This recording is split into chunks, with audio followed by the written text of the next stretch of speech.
Chapter 726. After the maneuver, Phyllis, accompanied by Agatha, went to the Lord's castle again. Walking into the office, Roland Wimbledon's expression was the same as last time. He did not show any complacency, as if it was just a trivial matter. However, this time, she felt that the common person sitting behind the mahogany desk was much more important, and she unconsciously addressed him with an honorific. Your Majesty, before contacting the tequila witches, I'd like to ask you a few questions. Go ahead. Roland nodded. Can the defensive weapon you demonstrated be mass-produced? If the plan to find the chosen one did not go well, the war with the demons would undoubtedly last for many years. If this weapon really needed nearly 10,000 common people to produce, and the production rate could not increase, Neverwinter would still be faced with a bitter battle.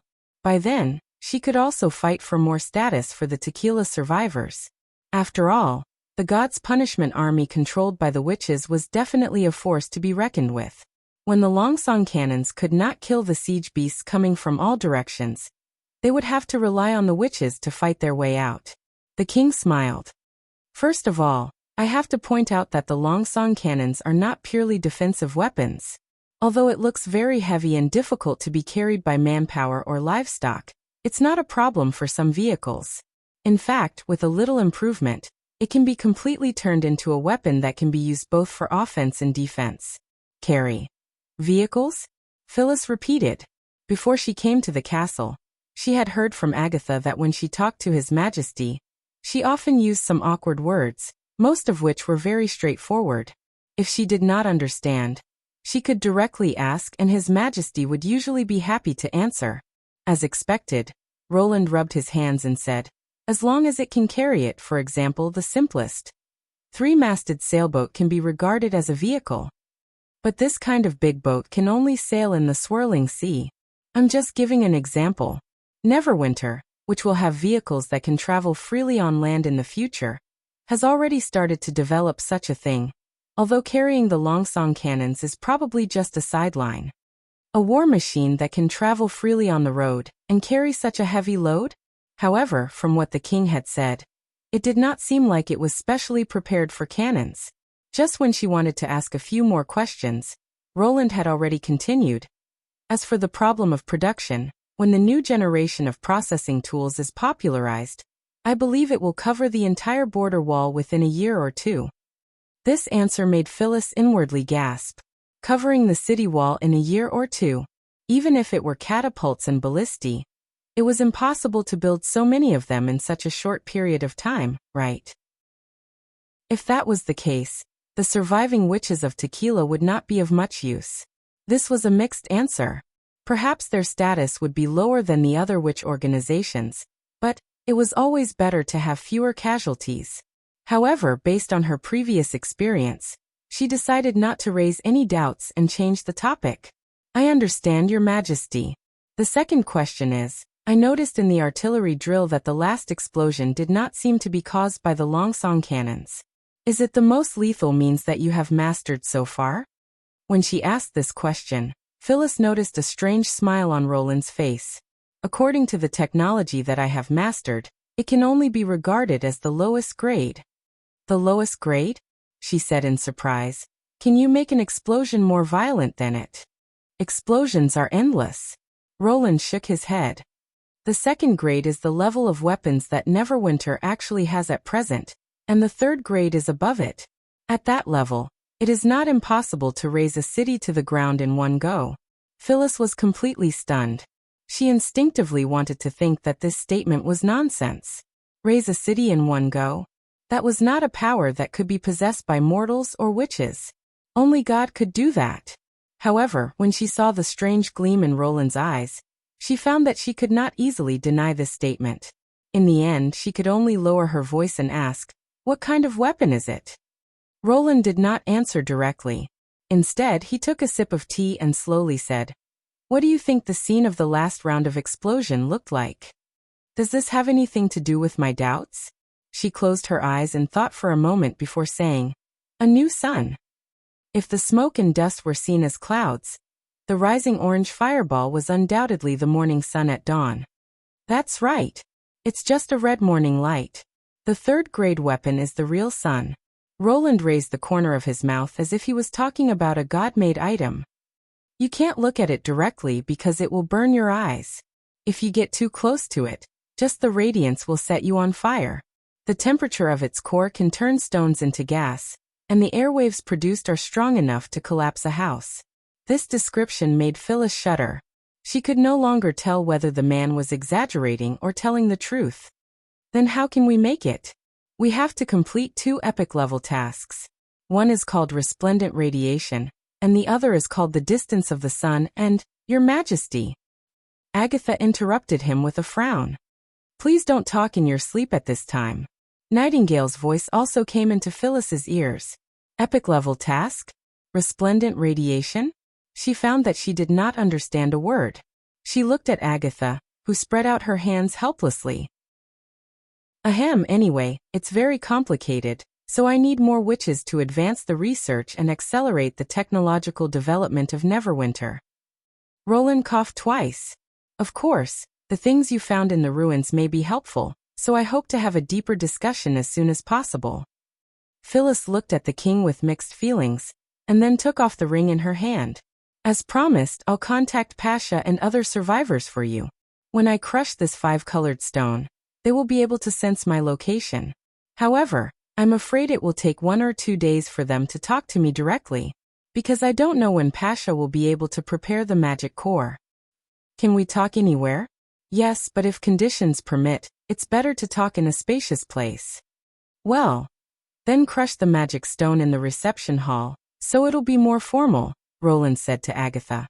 Take her there. Yes, Your Majesty. After leaving the office, Phyllis took a deep breath. Chapter 727. The effect of the artillery exercise was much better than Roland had expected. In the last round of explosions, 70% of the total reserve of black gunpowder was detonated underground in one go, causing a sound no less than that of roadside bombs in modern times. When subcontracting the burying, he suddenly had an idea to mix some aluminum powder into the gunpowder. As a result, the fireball was even more dazzling, and the moment it rushed out of the ground, it even had a bit of a sunrise. This explosion basically announced the change of the First Army's weapons from black gunpowder to chemical gunpowder. As for the distance between the third level of the sun, he could only imagine it in his mind. Although the content of uranium in the Earth's crust was not low, even higher than that of silver and gold, and it was not difficult for Wuxia to collect uranium by decomposing the granite bit by bit, the fatal radioactivity was always a tricky problem, and even lead plates could not be foolproof. Most importantly, he was not sure whether Nana could cure radiation sickness, which was the biological matrix aberration caused by particle ionization. Therefore, until it was a matter of life and death, Roland temporarily did not intend to start the resplendent radiation, which was no less than the epic task of stealing the divine fire. After all, that thing was too dangerous. After finalizing the meeting with the tequila witches, he invited Tilly into his office. It was time to talk about the bet. After pouring her a cup of chaos drink, Roland cleared his throat and said, "About the previous hunting competition. Although Agatha is indeed a member of the Witch Union, the Neverwinter team didn't win." Tilly seemed to have already guessed Roland's thoughts, and her eyes curved into a crescent moon. "Brother, this bet can only be considered a draw. If you want to count Miss Leaf in the Neverwinter team, I won't admit it." "Of course, this bet is indeed a draw, but I still want you to stay," Roland said frankly. Such a straightforward statement made Tilly slightly stunned. So it's a win-win situation. How about it?" This was the first time Roland had seen Princess Tilly so speechless. He had to admit that she looked quite lovable. "I'll set up a fund with 30% of the Chaos Drinks revenue to reward people who have made contributions to Neverwinter, regardless of whether they're witches or ordinary people. You can settle down in Neverwinter, either in the Witch Building or with the migrants from Sleeping Island." After talking about business, Tilly quickly recovered from her daze. She pretended to be nonchalant and coughed twice. "Only 30%? I think we agreed on 50% at the start. Because according to my calculations, even 30% would be a shocking number. Giving it out as a bonus would be enough to last a lifetime." Roland explained. The rest of the money will be used for the construction of Neverwinter, including the witches' residences and necessary facilities, as well as salaries. In general, they will be spent where they are most needed. If you need it, you can withdraw it directly. Even if I use up all the golden dragon I earned? Of course, storing it in the warehouse is just a waste of space, he said indifferently. In the future, when the precious metal currency could not keep up with the demand for productivity growth, the credit currency would appear. At that time, money would become a simple number for the government, which could be printed directly. It was meaningless for him to store money. Tilly pursed her lips and said, "It sounds like a good deal." "That's why it's called a win-win situation," Roland said slowly. "What do you think?" She sighed and said, "Since you've put it this way, I can only agree." Although it seemed like a helpless answer, the undisguised smile at the corner of her eyes showed her feelings. Roland could not help but smile. A year ago, she was skeptical, but now she was relaxed and smiling. Tilly probably finally believed that he could bring a comfortable and stable life to the witches. By the way, after chatting for a while, he changed the topic to the recovery plan of the southernmost region. "I plan to bring the Sand Nation's territory under the rule of Grey Castle this winter. Their customs and inheritance of power are completely different from the Four Kingdoms. If I want to completely conquer it, I need your help." Then Roland told her about the Sand Nation's laws and the holy duel ceremony. Letting Ashes participate in the duel? That's not a problem. Tilly pondered for a moment. But why do you want to annex the desert? Since the establishment of Grey Castle, no ancestor has ever been interested in that barren territory. It just looks desolate. The underground fire that has been burning for decades and the salt crystals that stain the ground are all evidence of buried treasures. Roland spread out his hands and said, "If I'm not wrong, the southernmost region will be the key to the development of Neverwinter in the future. Since that's the case, I'll explain it to Ashes." Tilly didn't ask any further and nodded her head. Now that the trust between them had been established little by little, it was foreseeable that the Witch Union and the Witches of Sleeping Island would be closely linked in the future. Thinking of this, Roland felt very gratified. After sending his sister out of the office, he immediately called Echo over. The holy duel could only win him the right to speak, but it could not solve the problem once and for all. He did not need a clan to live in Iron Sand City, but a large number of obedient Sand Nation people. For this reason, he had to become the legendary Great Chief. Roland did not have time to go to war with the army, so it was necessary to choose a spokesperson. As the princess of the Osha clan, Echo was undoubtedly the key to winning over the Sand Nation people of Majin. "I don't know if Iron Axe has talked to you about returning to the southernmost region." He went straight to the point. "This winter, the First Army will be stationed in Iron Sand City. I hope you can go there on my behalf." "No. He didn't mention it to me." Echo looked a little surprised. Then she bit her lip and said with a sad expression, "Your Majesty, you don't want me anymore?" The first part of her answer satisfied Roland. It seemed that Iron Axe also understood that the marching was a secret of the kingdom, and did not easily disclose it to his clansmen. However, the second part almost made him choke on his saliva. Although he knew that Echo did not mean that, it still sounded full of ambiguity. At the same time, he felt a cold breath coming from behind. Nightingale's hand had tightly grasped his shoulder. "Of course not, this is only temporary. When I become the great chief of the Sand Nation people, you can return to Neverwinter with Iron Axe. Besides, if you don't want to, I won't force you." After listening to his statement, Echo relaxed and said, "I understand. But if you want to make all the Sand Nation people surrender, I'm afraid it's impossible to do that with a holy duel." "Of course, I have other ways." Roland smiled and slowly revealed his plan. "This." Echo was suddenly stunned, with a complicated look in her eyes. "Is this really okay? Of course I'm the king of Grey Castle. If I say it's okay, then it's okay," he said word by word. "By the three gods, the Sand Nation people will never forget your kindness." She no longer hesitated. She knelt on one knee and solemnly bowed to him. "Echo is willing to complete this mission for you." "Very good." Roland stood up and helped the Majin woman who had gone through a lot. Then I'll leave it to you. Chapter 728. In the depths of the labyrinthine cave, the tremors above her head were getting louder and louder. Pasha knew that they were approaching in large numbers, and in a menacing manner. She put her limbs into the soil and spread upward. Then she saw what was happening outside the mountain. Dark demonic beasts were running among the mountains. Several entrances to the maze ruins were blocked by the strong fearful beasts of hell. The demonic hybrids following them were tearing the bodies and organs of the fearful beasts crazily until they opened a new passage. If they did not do this, they would be squeezed to death by other demonic beasts at the entrance of the cave. But it would not be long before the passage was blocked again. The way to unblock it was to repeat the previous process. As a result, before the demonic beasts entered the core area of the ruins, the scene at the entrance was already like a purgatory of flesh and blood. The underground was also not peaceful. The wilderness beasts were passing through.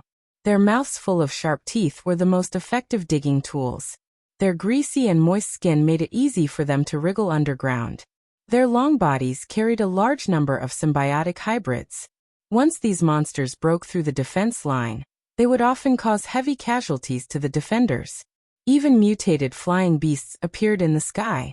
However, they could not enter the ruins and could only hover and howl in the air. This was an indescribable experience.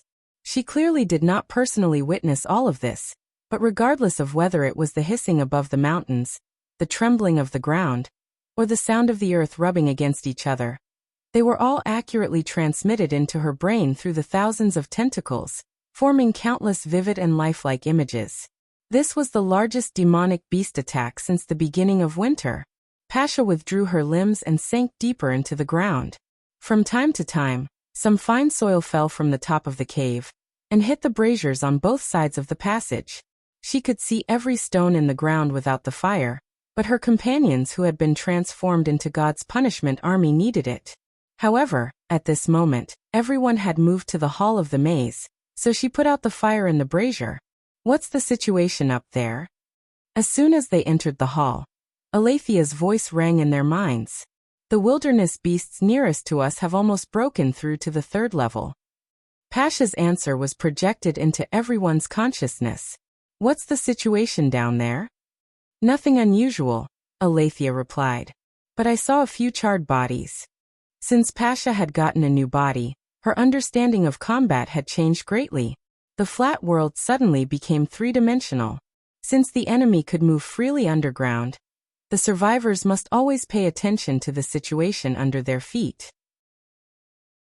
As long as they were not standing at the end of the abyss, they should not ignore the hidden threats. Fortunately, there was a flowing river of magma below the ruins, which sealed most of the bottom of the labyrinth, saving them a lot of trouble. At present, there were no demonic beasts that were not afraid of fire. How long until the instrument of divine retribution is ready? Pasha looked at Celine. I don't know. Half an hour? Maybe 2 hours? Eleanor's anxious voice came from the magic core. I've tried my best, but the damage in Area 43 has just been repaired. Lady Eleanor needs time to calculate. Don't worry, they won't be able to come so quickly, she comforted him. The large demonic hybrids will be stuck outside the cave. Leave the smaller demonic beasts to us.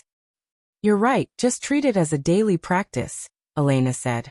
With us here, the demonic beasts won't be able to break into the hall. Actually, I don't think we should retrieve the relics so quickly. Isn't it better to let Starfall City waste some time first? Someone said. Then they have to guard Hermes. Without the gods' punishment army, those mortals are useless. Alethea retorted. The city wall can effectively block the demonic beasts, and the kerosene and catapults can still deal a heavy blow to those beasts. We just have to hide in the pivotal secret temple and wait for them to break into the city to retrieve the relics. There are hidden traps under the cathedral. What if they trigger the collapse trap? It's a small matter if we are buried alive, but if the relics fall into the hands of the demons, we're finished. No matter what, we can't afford to take this risk. Stop arguing, Pasha interrupted. Since we've retrieved the relics, there's no other way. Have you forgotten what Lady Natalia said? Arguments should only be made before making a choice. No matter what decision we make, we shouldn't regret it. After she spoke, no one else's consciousness rang out again. Obviously, they agreed with her statement. In the tequila era, such a situation would not occur. Inferior witches had to obey their superiors unconditionally, and those who disobeyed would be severely punished.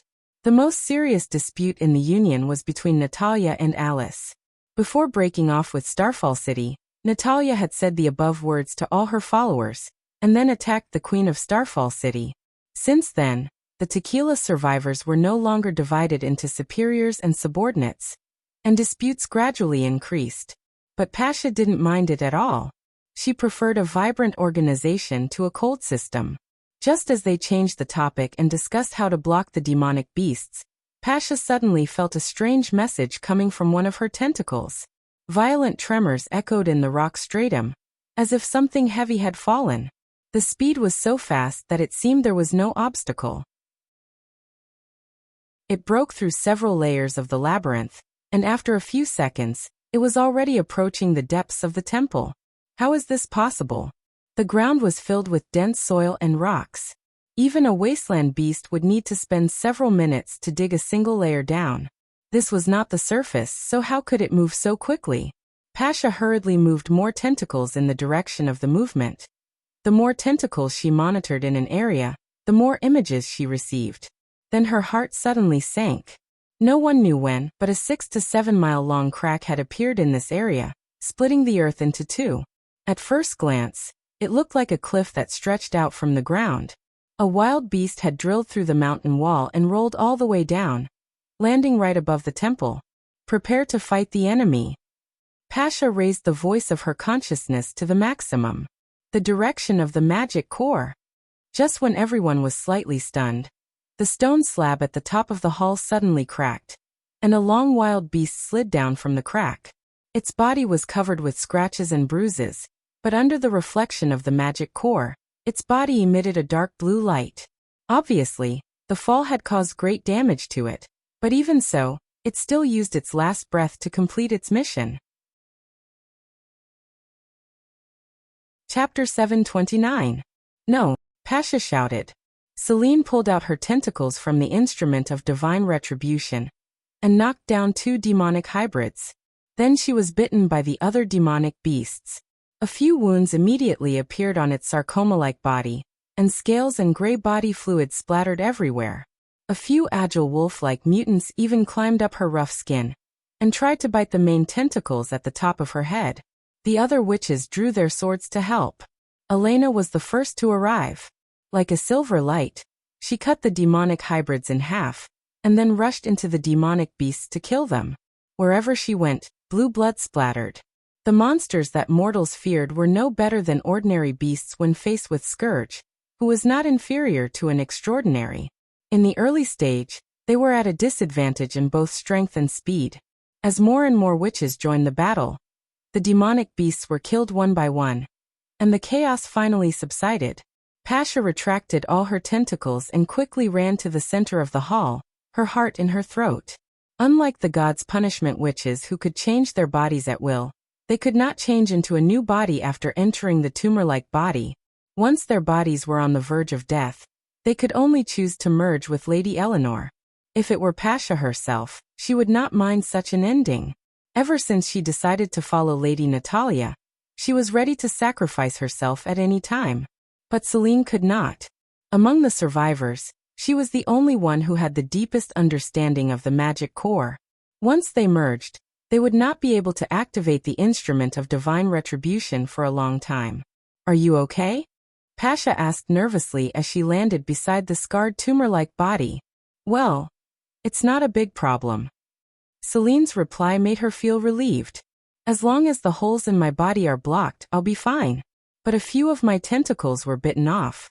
It hurts so much. You should be grateful that you can still experience pain. I can't wait to relive the feeling of pain, someone shouted. That's right. If Phyllis heard this, she would be envious. Unfortunately, she can only get it from the spirit. Don't say that. She only serves the mortals for the sake of tequila, Elena said with a frown.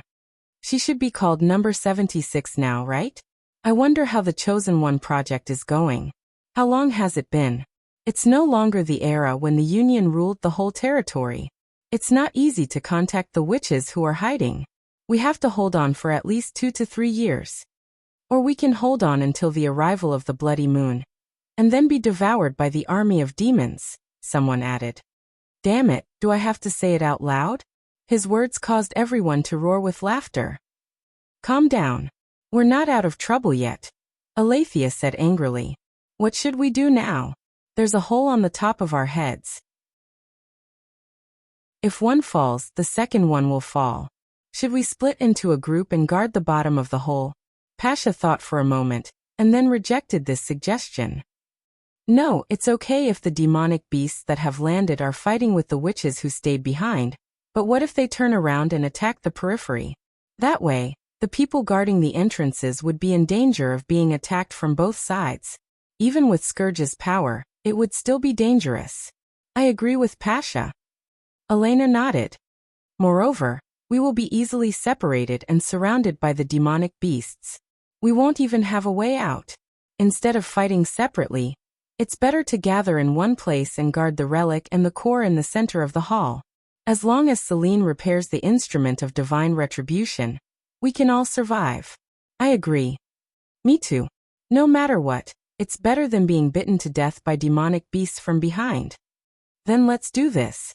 Pasha waved her tentacles. Give up the bottom hole, and focus on defending the magic core.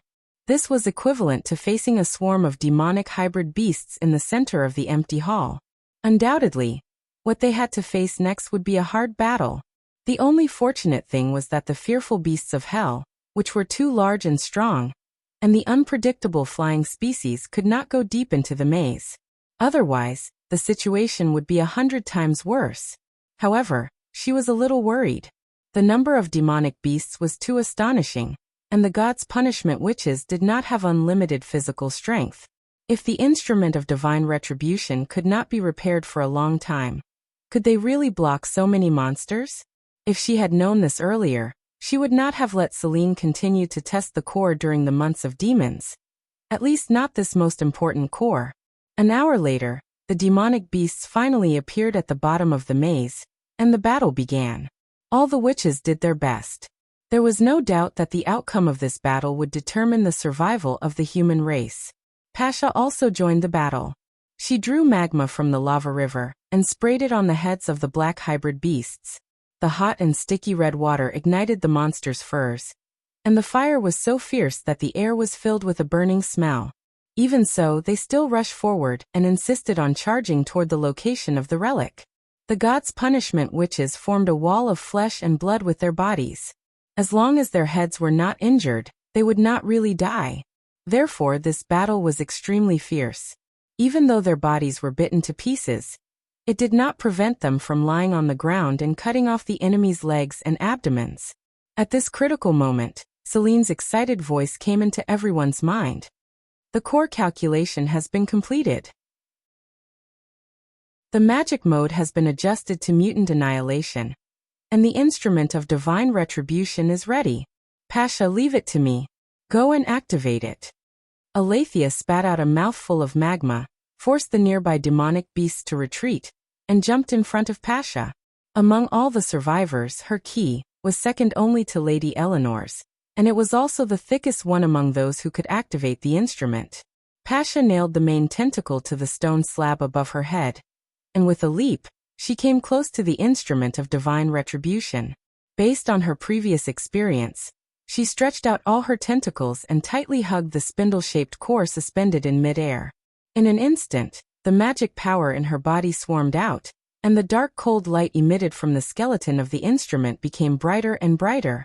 She could feel her magic power condensing into a strange translucent polyhedron in the center of the spindle-shaped body. It was extremely complex, with countless edges and layers, almost indescribable in words. This is the mutant annihilation core. Pasha realized, just like the magic symbol of the senior witches, but with much more power. When the blue cold light turned into a dazzling pure white, the skeleton of the spindle-shaped body suddenly opened, and the center of the hall suddenly became as bright as day. "Now!" Celine shouted. Chapter 730. When the light wave passed through her body, Pasha felt a strange pulling force. The remaining magic power in her body was restless, as if it wanted to follow the light wave. The illusion of being forcibly separated only lasted for a few seconds. Soon, everything returned to normal. Along with the magic power, the whole hall also quieted down. Through the short tentacles on her back, she could see that in the area where the light wave swept through, the hybrid demonic beasts were frozen, and then fell to the ground without a sound. This was the most efficient way of killing. Whether it was mud, rocks, or brick walls, nothing could stop the advance of divine wrath. Even without monitoring the ground, she could imagine the scene on the upper level of the labyrinth. The densely packed demonic hybrids would die like insects, and the magic that kept them alive would dissipate. Without the support of magic, their mutated bodies would instantly lose the ability to move.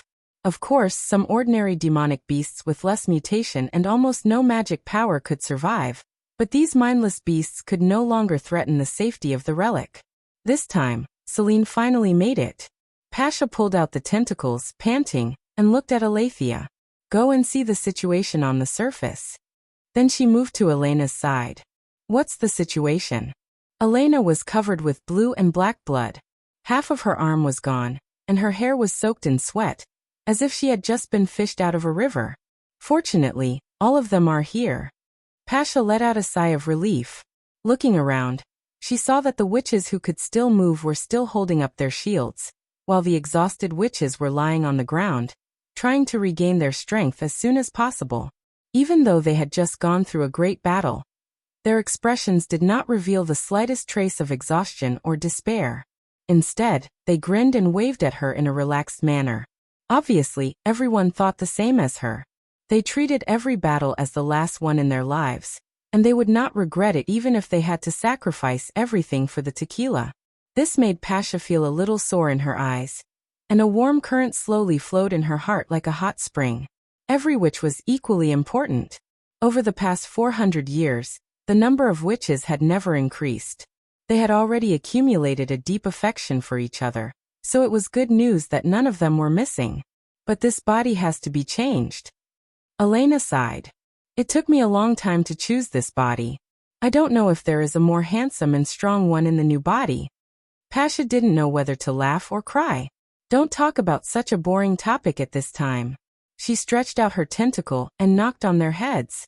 "Is there anyone else who needs to be replaced?" "About 5 or 6, Elena said, counting with her fingers. Betty's stomach was cut open on the way. Izzo was sprayed by the magma to cover Alethea. Only his head can be seen. The rest of them are like me, missing arms and legs. They've been taken away to preserve their souls. So you're planning to pick a suitable body before moving?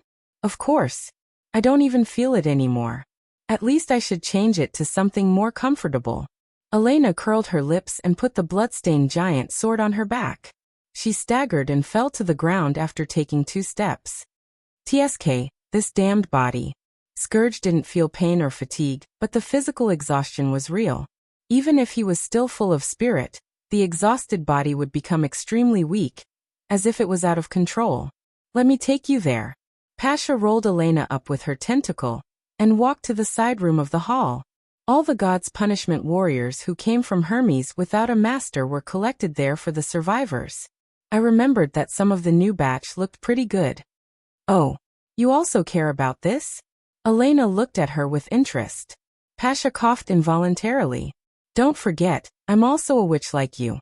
When she finished dealing with the wounded, Alethea and Celine brought good news and bad news. The former was that most of the demonic beasts in the maze had been killed, and the flying beasts circling outside had fled. There should not be another large-scale attack in a short time. The latter was that 2 parts of the instrument of divine retribution had been damaged, probably because of the hasty formation of the new core. In short, they would not be protected by the instrument for the next week. The bad news made Pasha a little worried. Even this degree of activation could damage the core. If it were the chosen one, could it only be used once? The more complex the key was, the wider the range of the instrument of divine retribution would be. The instrument she activated could only cover the whole maze, which was a distance of several hundred meters. It was far from enough to fight against the demons. When the magic power was full, she and the instrument would have been destroyed by the spear throwing. Only the chosen one could spread the light wave more than 10 miles away, so that the instrument of divine retribution could become the most powerful weapon against the enemy. Due to the lack of high-quality demon-loving materials, they could only pick and choose in the ruins. They were all fragile bone products, so it was normal that they could not meet the requirements of the core. After all, it was almost a god's creation. If the Quest Society was still here, they could use gold, silver, and gems freely. At least they didn't need to be tested and repaired every time. Anyway, don't test again this winter. I don't want to live such a thrilling life every day. Alethea complained. There is no chance to test again, huh? She suddenly paused. Wait a minute. What's wrong? Pasha asked. Look at the phantom instrument. Celine used the main tentacle attached to the roof to float to a smaller magic core. The luster of the core changed. The 5-colored stone was broken. What? Both of them were shocked, and a bad premonition arose in their hearts at the same time. Phyllis would only break the magic stone in her hand when she had to contact the maze. It had only been more than a month, so it was unlikely that she had found the chosen one. Either she was in trouble and had to ask the maze for help, or the ring had been destroyed by someone else. No matter what the situation was, it was not good news. Can you confirm her location?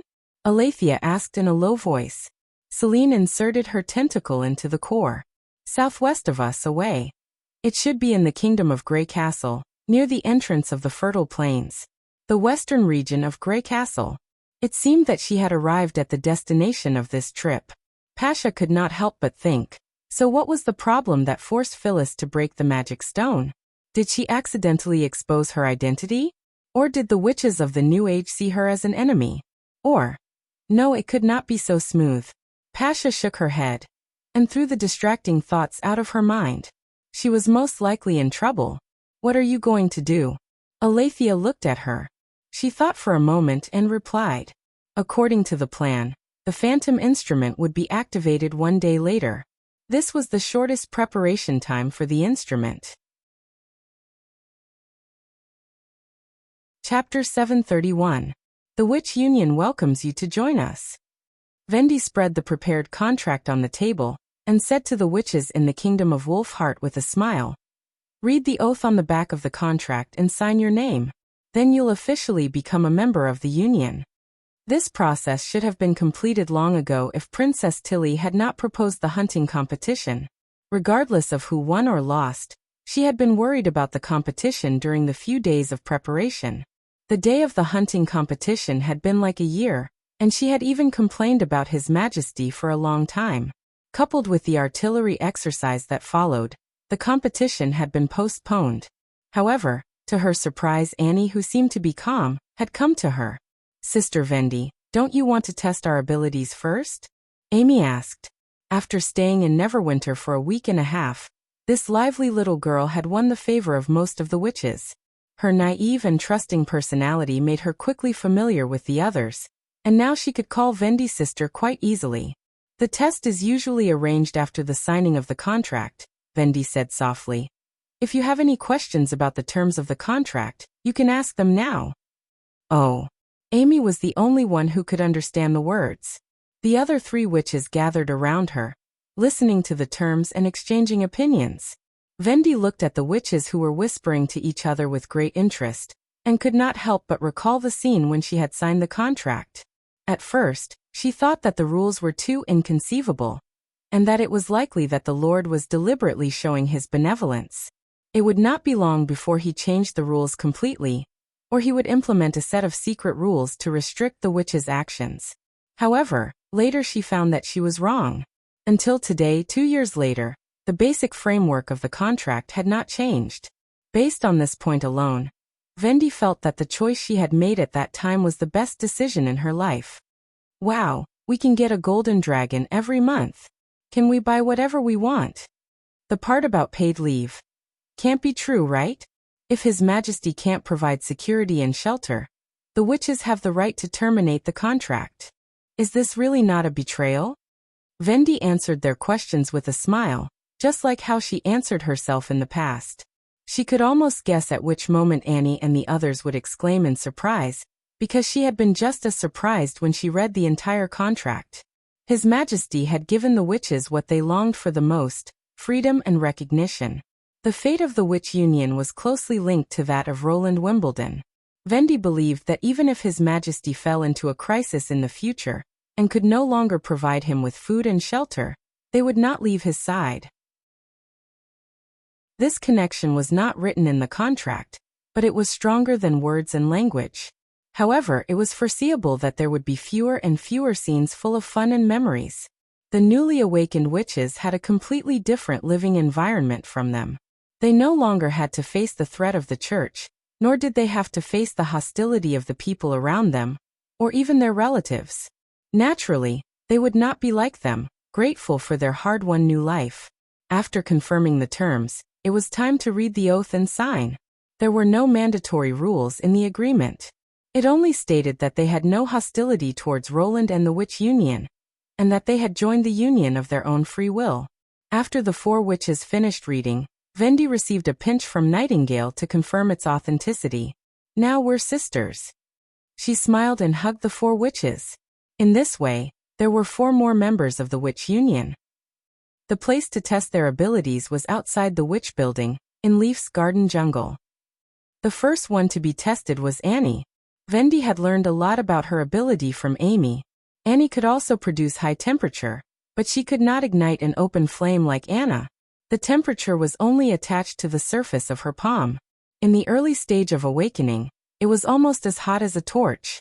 In adulthood, when it solidified, it could make iron red hot and melt lead and bronze. Throughout the test, Annie looked a little gloomy. It was obvious that she did not have much confidence in her ability. Thinking of Annie's experience of being rejected by the Bloodfang Association, Vendi could understand what she was thinking. In the Witch Cooperation Association, she had seen many witches like Annie, such as Mystery Moon and Echo. No matter how useless they seemed, they could always be reborn in Neverwinter. Great ability, Vendi encouraged. The mechanical processing plant in the industrial zone will definitely welcome you. Really? Annie was a little surprised. Even if the temperature can't be separated from the palm? Of course the furnace area and the chemical laboratory are also. You'll definitely become a busy person in the union.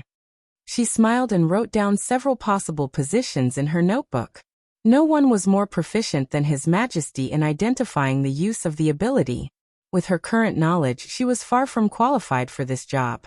Therefore, Vendi often wrote down her ideas and gave them to His Majesty for review and judgment. In the process, she improved her ability. Her ability was not as good as most of her sisters, and she was not the best in learning. Now that His Majesty had asked her to manage the Witch Union, she did not want to let him down. After Annie retreated doubtfully, the second one to come forward was Amy. Vendi could not bear to test her ability in detail. Fast self-healing seemed attractive, but it was based on the destruction of her body. The only thing to be thankful for was that witches were always in a state of minor injuries, so Amy did not have to worry about the threat of magic power bite. After a brief inquiry, Vendi wrote down the position of the medical center in her notebook. After thinking about it, she found that this was the only place that was slightly related to healing. The third witch hero was also the same. She could transfer the disease, but not the trauma. There was no better place than the medical center. However, when she thought that the so-called disease was caused by tiny insects, she might be able to cooperate with Lily to carry out microscopic research. With this in mind, Vendi drew a circle beside the hero's name. After she received universal education and had a certain understanding of natural science theoretical foundation, there might be new changes in her ability. The last one was Broken Sword. Vendi had more or less heard about the abilities of the 3 witches, but this silver witch had never shown her ability in front of Yurko and Phyllis. Let's start.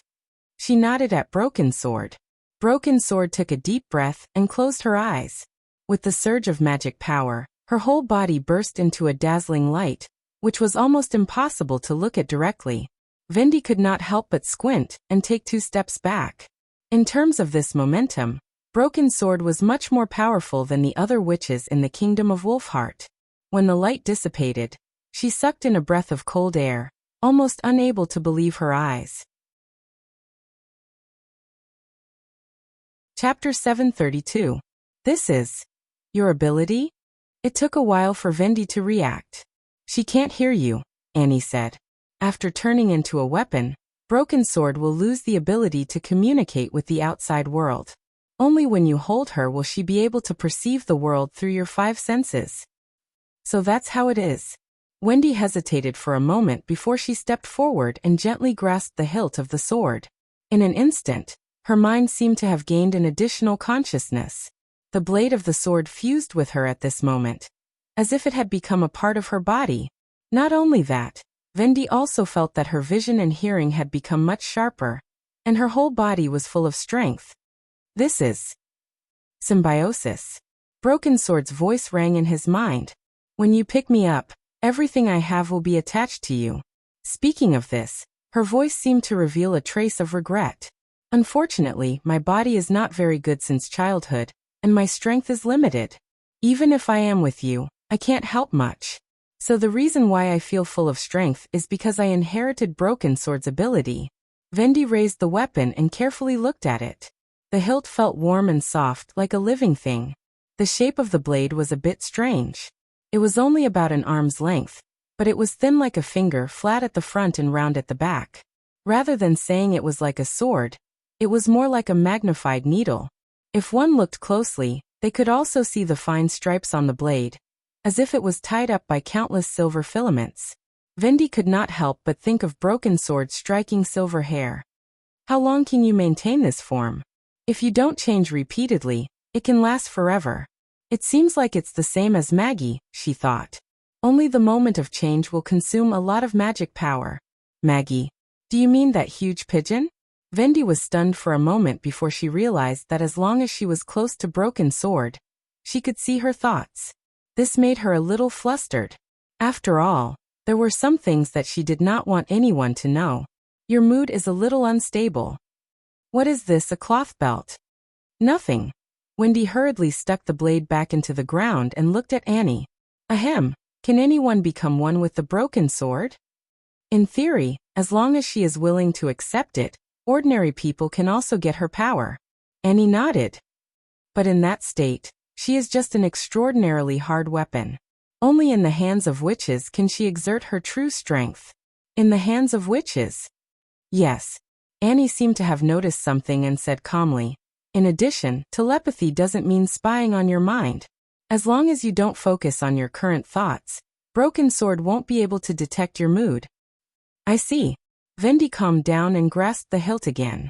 Did I say something wrong just now? I'm sorry. I won't casually ask such a question again. Broken Sword's eager voice immediately appeared in her mind. No, nothing. She suddenly thought of a question. If I suddenly put you down, what would you see? They would become pitch black, without any sound or touch, as if they were floating in the void. Sure enough, the experience of losing all senses in an instant will not be good. Thinking of this, Vendi said as slowly as possible. I should be the one to apologize. Don't worry, I won't casually leave you behind again. Dagger looked a little surprised and replied softly after a while. Yes. By the way, Annie said that only witches can exert your true strength. That's right. If I fight in the form of a weapon, I will also get hurt if I bump too much. However, witches can increase the sharpness and attack range of the blade by injecting magic power. Even without touching the enemy, they can still stab him. Wendy followed his instructions and injected magic into the Broken Sword. The silver sword was suddenly covered with a layer of hazy white light, like a constantly flowing mist. At the same time, she felt the level of magic power in her body was rapidly declining. Obviously, this state could not be maintained for long. Under the urging of Broken Sword, Vendi aimed at an olive tree branch and quickly waved the long sword. She saw a sharp air flow from the tip of the sword and instantly cut the branch in half. This is wind? She asked in surprise. The magic power injected will reflect the power of the sword holder to a certain extent. It turns out that you are a combat witch. Broken Sword was a little surprised.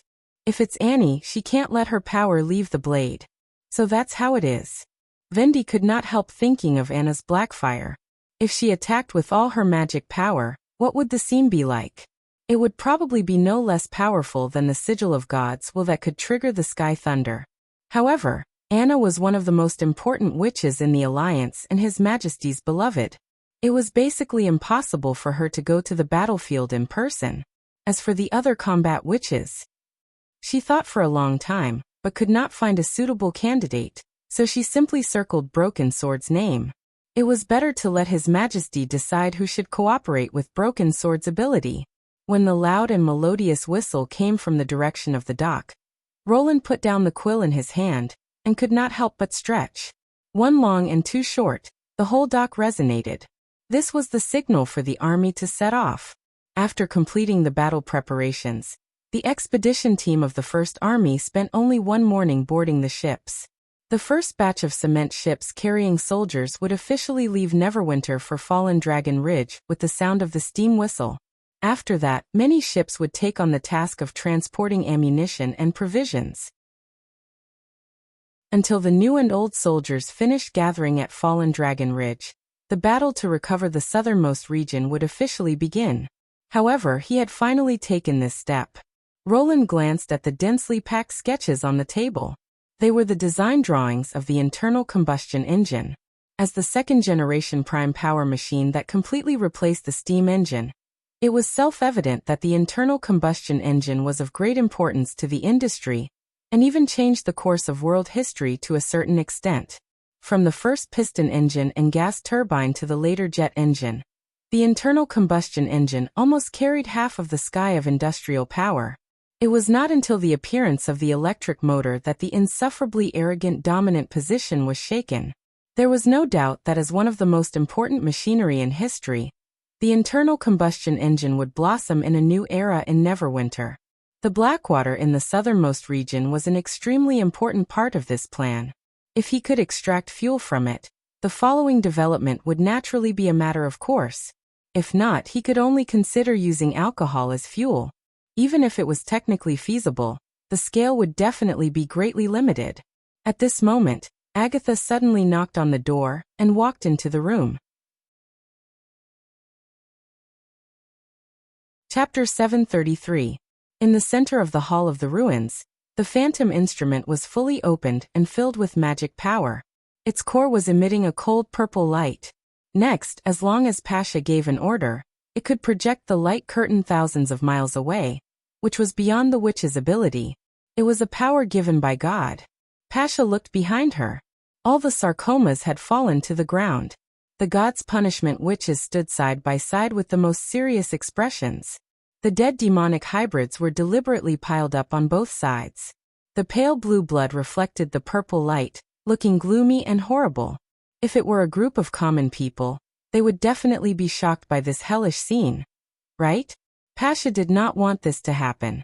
After the demonic beasts' corpses decomposed, they would leave behind sticky remains, which were not only difficult to remove but also emitted a disgusting stench. The God's Punishment witches could not smell it, but Pasha could feel it with her tentacles. After 400 years, this hall was no different from their home. Who would want to make a mess of their own hall? But she had to be prepared for the worst. That was, Phyllis was in danger and the ring was not broken by her. If that really happened, it was necessary to create the most terrifying atmosphere to frighten and deter those who did harm to her. The western region of Grey Castle was close to the entrance of the fertile plains, and was undoubtedly attacked by demonic beasts every year. Whether it was witches or common people who attacked Phyllis, they should be able to tell from the mountain of demonic hybrids' corpses that they were definitely not to be trifled with. Only by making them aware of the power of the tequila survivors could they buy time for the rescue. Activate the instrument, Celine said. No matter what, we have to find out Phyllis's situation first. Pasha nodded her main tentacle and gave an order to the instrument. In an instant, everyone felt the light around them dim a little. A huge purple light curtain covered the whole hall. On the other side of the phantom instrument, The scene when the five-colored stone was broken appeared. Pasha could not help but be surprised. It was not a gloomy dungeon, nor was it a desolate wilderness, but a bright hall. The hall was bright and clean. A long wooden table covered with a white cloth was placed in the middle of the hall. There were fresh flowers and teacups on the table. There were no signs of a fight. It was as if this place was deliberately chosen to destroy the magic stone. Phyllis was standing by the window, chatting with another witch. When she saw the light screen appear, she turned around with a surprised look on her face. "What's wrong with you guys? Was the hall attacked by demonic beasts?" "Oh." Pasha was speechless. She suddenly felt that Phyllis's situation was different from what she had imagined. Phyllis did not seem to be attacked or tortured, nor did she seem to be in danger. Instead, she looked even more energetic than before. After taking a closer look, he found that Phyllis was no longer wearing the vulgar and cheap-made clothes, but an exquisite woolen robe. Set off by the gorgeous clothes, it was natural that her complexion was better than before. The other witches were not much better. They looked at each other for a long time, but no one said anything. Fortunately, they could not see their expressions after turning into blobs, or the atmosphere would be very awkward. The demonic beasts did launch a large-scale attack recently, but don't worry, the magic core and the relics of the gods are safe and sound, and everyone is safe. As a person who was used to great storms, Pasha was the first to recover. There are too many corpses, and we haven't had time to clean them up. Is that so? Phyllis showed a doubtful look. Of course, ahem. Pasha waved her tentacles at the gods' punishment witches behind her. Okay, everyone, continue to clean up the corpses and try to throw them out of the maze before the rotten liquid sticks to the floor. The witches who stood side by side with solemn expressions quickly became gloomy. There are so many corpses, how long will it take to move all of them? It took a whole day just to pile them up. I don't want to touch these sticky things at all. Yes, even if you don't feel it, it looks disgusting. Stop complaining. Do you want to lie in the corpses and sleep? Throw them all into the magma. At most, they will be smothered by the smoke. Smothered? Do you want the whole ruins to become a chimney? Pfft. The blue-haired witch beside Phyllis could not help but chuckle. I guess they must be worried that something bad has happened to you. So they put on a posture to scare the negotiation partner. Somehow, Pasha felt that the voice was very familiar. She looked at the witch carefully, and suddenly a name flashed in her mind. You are Agatha? What? Celine asked in surprise. The youngest senior witch in history? That's impossible. Didn't she die with tequila? Even if she escaped from the holy city, it has been more than 400 years. How could she still be the same? Many people's minds were ringing. Not only the promoted living in the sarcoma, but also the gods' punishment witches also gathered around. She is indeed the senior genius, Phyllis confirmed. When Agatha was besieged by demons in the research tower in the misty forest, she completely froze herself with a multi-layered ice coffin and killed all the enemies who were chasing her. It was not until the Witch Union found the ruins of the stone tower that they rescued her. I see. Hearing this, Pasha could not help but feel excited. An exciting idea came from the bottom of her heart. Phyllis was not in trouble, and she quickly revealed her identity to the witches in Grey Castle. She also met a promoted tequila. The purpose of contacting the labyrinth was obvious. Could it be that this senior witch was the chosen one they were looking for? When she asked this question, Phyllis showed a look of embarrassment and hesitation. She first glanced at Agatha, and then said in a low voice, "Can you let me talk to them alone? It won't take too much time." Agatha nodded. "When you are done, I will inform His Majesty." Then she turned and left the hall. Then Phyllis took a deep breath and looked at Pasha again. I did find the chosen one indicated by the magic stone, but he is a little different from the candidate in our plan. Wait, him? Pasha was stunned. Before she had time to ask further, she heard an almost bizarre experience from Phyllis. The close cooperation between the witches and the mortals. The powerful army that defeated the church. The powerful gunpowder weapons with infinite power. Chapter 734. When Phyllis told them the news, the hall burst into an uproar. How can a mortal contact God? Alethea's voice was full of shock and disbelief. You must be wrong. Are you sure the beam of light came from him? Have you checked all the witches in the western region of Grey Castle? Celine pointed to the crux of the problem. Obviously, these two questions were also on the minds of most people. I've confirmed it with my own eyes, and his key is much more complicated than what Pasha asked for. The five-colored stone can no longer contain the gable orange light, Phyllis said slowly. I also found it hard to believe at first, but it's true. Then does he have magic power? Pasha asked with a last glimmer of hope. Unfortunately, he can't activate the instrument of divine retribution. Phyllis's answer made everyone look gloomy. It was unexpected that the chosen one with a complicated key could be found so quickly, but it was too unexpected. No one could have expected that the magic power could be separated from the key, which completely subverted their previous ideas. Without magic power, it was impossible to connect to the core, even with the help of witches. The physique of a mortal could not bear the damage caused by this extraordinary power. Even if a very strong person could hold on for a quarter or two, they could not master the key points of using magic power, which had been fully proved in the Tequila era. What worried Pasha even more was that she had thought that senior witches had a high chance of becoming the chosen one. In the era when the Union ruled the Fertile Plains, she could easily find a dozen candidates who met the requirements. But the news brought back by Phyllis completely changed her idea. There were more than 10 senior ascendants in the small city of Neverwinter. Such an amazing number meant that the Witch Union was no weaker than some of the core organizations of the Union, such as the Quest Society and the Blessed Army, which only had so many senior ascendants. But even so, Phyllis did not find the other chosen one. Destroying the demons was originally within reach, but they missed the opportunity because the ruins were discovered too late, and they were never even close to the target, and the chosen one's plan was wishful thinking from the beginning to the end. These two feelings were completely different. If so many senior witches could not meet the requirements of the chosen one, was it really right for them to follow Lady Natalia and resolutely resist the Queen of Starfall City's God's Punishment Army plan? Just thinking about it made Pasha shudder. She shook her head and suppressed her thoughts. She then asked, "You just said that the mortal king wants to cooperate with us? He wants to know us, and he's willing to join hands to fight against the demons," said Phyllis, "but we'll have to talk about the details later. Do you think he has the ability to fight against demons?" "I'm not sure. The weapon he showed us is indeed powerful, but I know too little about it." Phyllis hesitated for a moment. But Agatha is confident about it.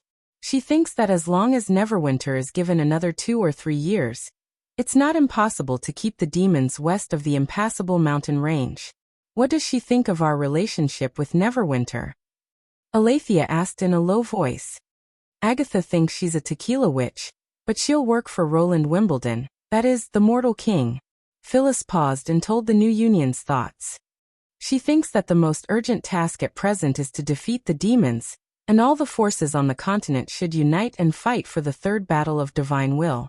Work for the mortals? Is she crazy? Alethea shouted. Did she forget how we lost to the demons in the first battle of divine will? The crowd also started to talk noisily. Almost all the members of the Union had to learn about that period of history. There might be outstanding extraordinary witches among the mortals, but as a whole, it was really embarrassing to talk about their performance. For example, they opened the city gate and surrendered to the demons, only to be killed. Another example was the witch army that traveled thousands of miles to help, only to be rejected by the Lord. They could only watch helplessly as the reinforcements were killed by the demons. There were also countless cases of cowardice and desertion. Sometimes, a huge army of 20,000 to 30,000 people was not even as powerful as an elite team of 100 witches. In some places, there were even cases of mortals using God's stones of retaliation to deal with witches, which exacerbated the rupture of cooperation between the two sides. If not for this, human beings would not have retreated all the way from the vast land of Dawn to the fertile plains.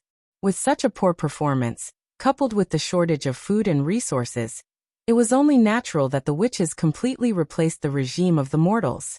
Looking at Aletheia, who was waving her tentacles to show her dissatisfaction, Pasha was also worried. According to Phyllis, King Roland Wimbledon of Grey Castle might be an outstanding extraordinary, but it was difficult for a single person to change the whole group of mortals. If the other kingdoms made stupid and low-level mistakes, which side would he take? If the war continued for 20 or 30 years, would he still be as determined and energetic as he was when he was young? Not everyone was willing to possess an empty body and lose all senses in order to prolong their lives. Even if he agreed, what about his descendants after 40 or 50 years? Would they be willing to be the heir for life? These were all questions that Pasha needed to consider. Generally speaking, as long as the demons could be defeated, any price was acceptable. Whether it was Alice or Natalia, they all believed in one thing. As long as the human race existed, the witches would never cease. One day, they would return to the top. This was the essential difference between God's favored and mortals. She was worried that they would pay the price, but still fail. After all, they would not have another chance to try again. Let's talk to Roland first. Agatha used her main tentacles to press down the indignant Aletheia. When I was in the Quest Society, I had dealings with Agatha. Although she sympathizes with mortals, she won't act on impulse. Besides, we originally planned to communicate with the secular kingdoms. Now we have a king who doesn't discriminate against witches and is ready for the battle of divine will. Isn't it an ideal start for us? I agree. It's impossible for us to stop the demons with only a few of us. With the help of mortals' propaganda, we can also expand our influence in the witch organization. And he's also helping to recruit witches. In this way, Phyllis will have a greater chance to find the second chosen one. I'm curious about those gunpowder weapons. If we have them, will we be able to kill the demons as easily as we kill demonic beasts? The gods' punishment witches all talked at once. Celine is right. Pasha sighed. Whether they accepted the new union or not, they had to reconnect with the mortals. An enlightened king like Roland was already the most suitable person to negotiate with. As for the future, they could only decide after the negotiation. Maybe Roland also had the same idea. Chapter 735. When Roland walked into the parlor, he was immediately attracted by the light curtain that covered half of the wall. The edge of the light curtain emitted a flickering purple light, as if there was a passage connecting different planes on the wall. The scene on the other side was very gloomy, like a huge hole in the depths of the earth. The thin red river flowed like a spider's web, illuminating the rock walls and the dome. The outline of the ancient ruins was vaguely visible. Judging from the realistic visual effect, this should not be a fabricated scene, but a real-time live broadcast from thousands of miles away. A huge blob monster was facing him, its tentacles all spread out, and a strange voice sounded directly in his mind.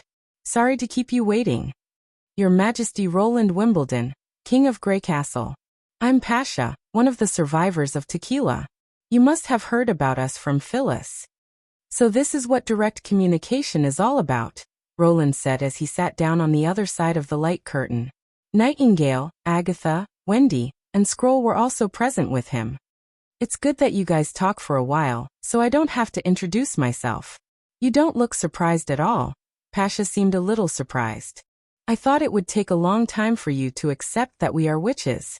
Because I've seen too many things like possession and prosthetics, Roland thought to himself, but he still said calmly, the bloody moon is coming, and time is running out for both of us. Instead of hiding and suspecting each other, it's better to be honest with each other from the beginning. Since you used to be the rulers of the continent, you should understand this. Pasha was stunned for a moment, and then she chuckled. Phyllis is right. You are indeed a rare extraordinary person. I'm just standing on the shoulders of my predecessors. Roland spread out his hands and said, let's get down to business. We all have the same goal, which is to fight against the demons. Apart from searching for the chosen one, you also sent Phyllis to communicate with the secular kingdoms. Am I right? Exactly, Pasha admitted generously. At first, we just wanted to infiltrate secretly and slowly recruit or control some mortals to search for the chosen one. The black money of the Kingdom of Dawn was one of them. However, the failure of the church allowed us to see another kind of hope.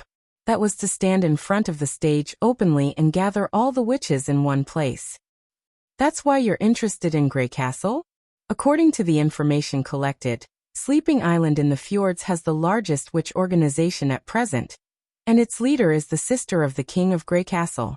Grey Castle is a big country that personally defeated the church, so it is a very suitable choice as the first stop to find the chosen one.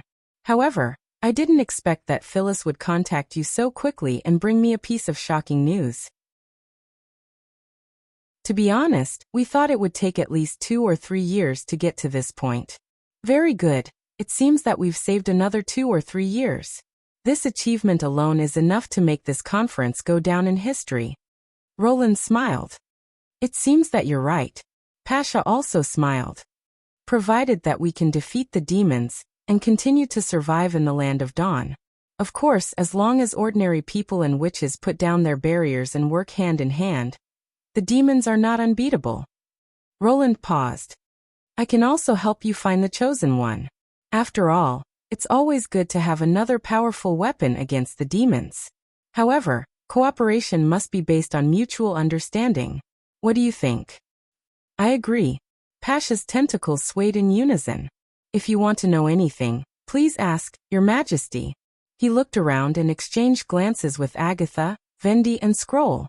Then he slowly said, after learning the buried history from Phyllis, my biggest question is, what on earth did you find in the ruins that made Tequila break with Starfall City, and even led to the collapse of the Union?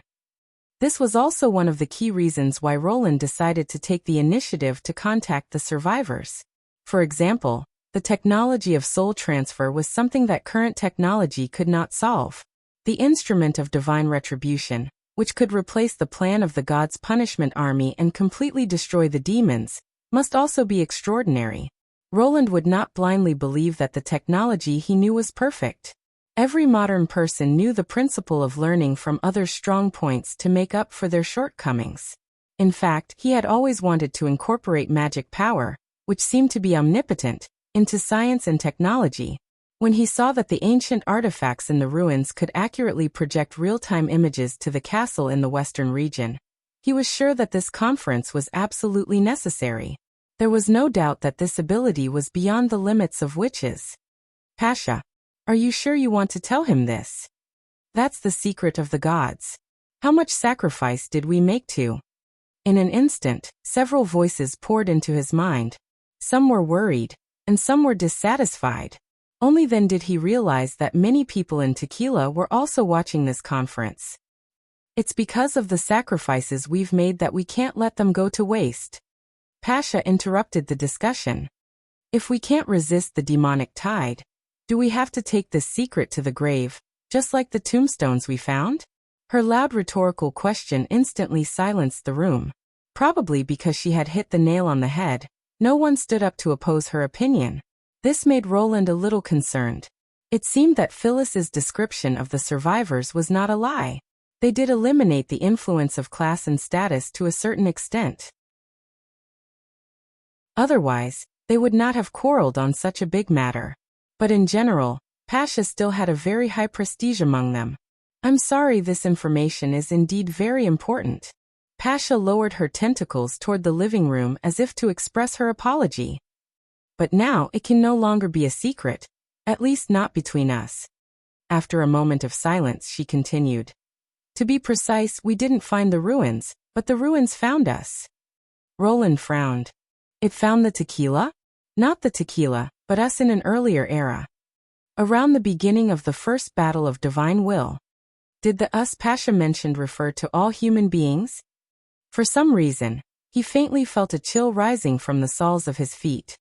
That happened more than 800 years ago. Chapter 736. Underground Civilization? Roland couldn't help but think of the forks in the North Slope mine, as well as the caves that Nightingale said ran through the impassable mountain range. In his memory, there was no geological movement that could create such a strange landscape. At first, he thought that it was caused by some mutated hybrid demonic beasts, But now it seemed that they were traces left behind by the underground civilization. At that time, people did not realize this at all, nor did they intend to communicate with each other. The forms of the two were so different that we even regarded each other as a new kind of demon. Therefore, there was a great discrepancy in the recorded history. It was not until the end of the Second Battle of Divine Will that a breakthrough was made. At that time, only Tequila was left out of the 3 holy cities, and the Union was at a critical moment of life and death. What do you mean by a breakthrough? The Quest Society figured out a way to store souls from the slate drawings they left behind, and verified this possibility on an unhatched primordial carrier.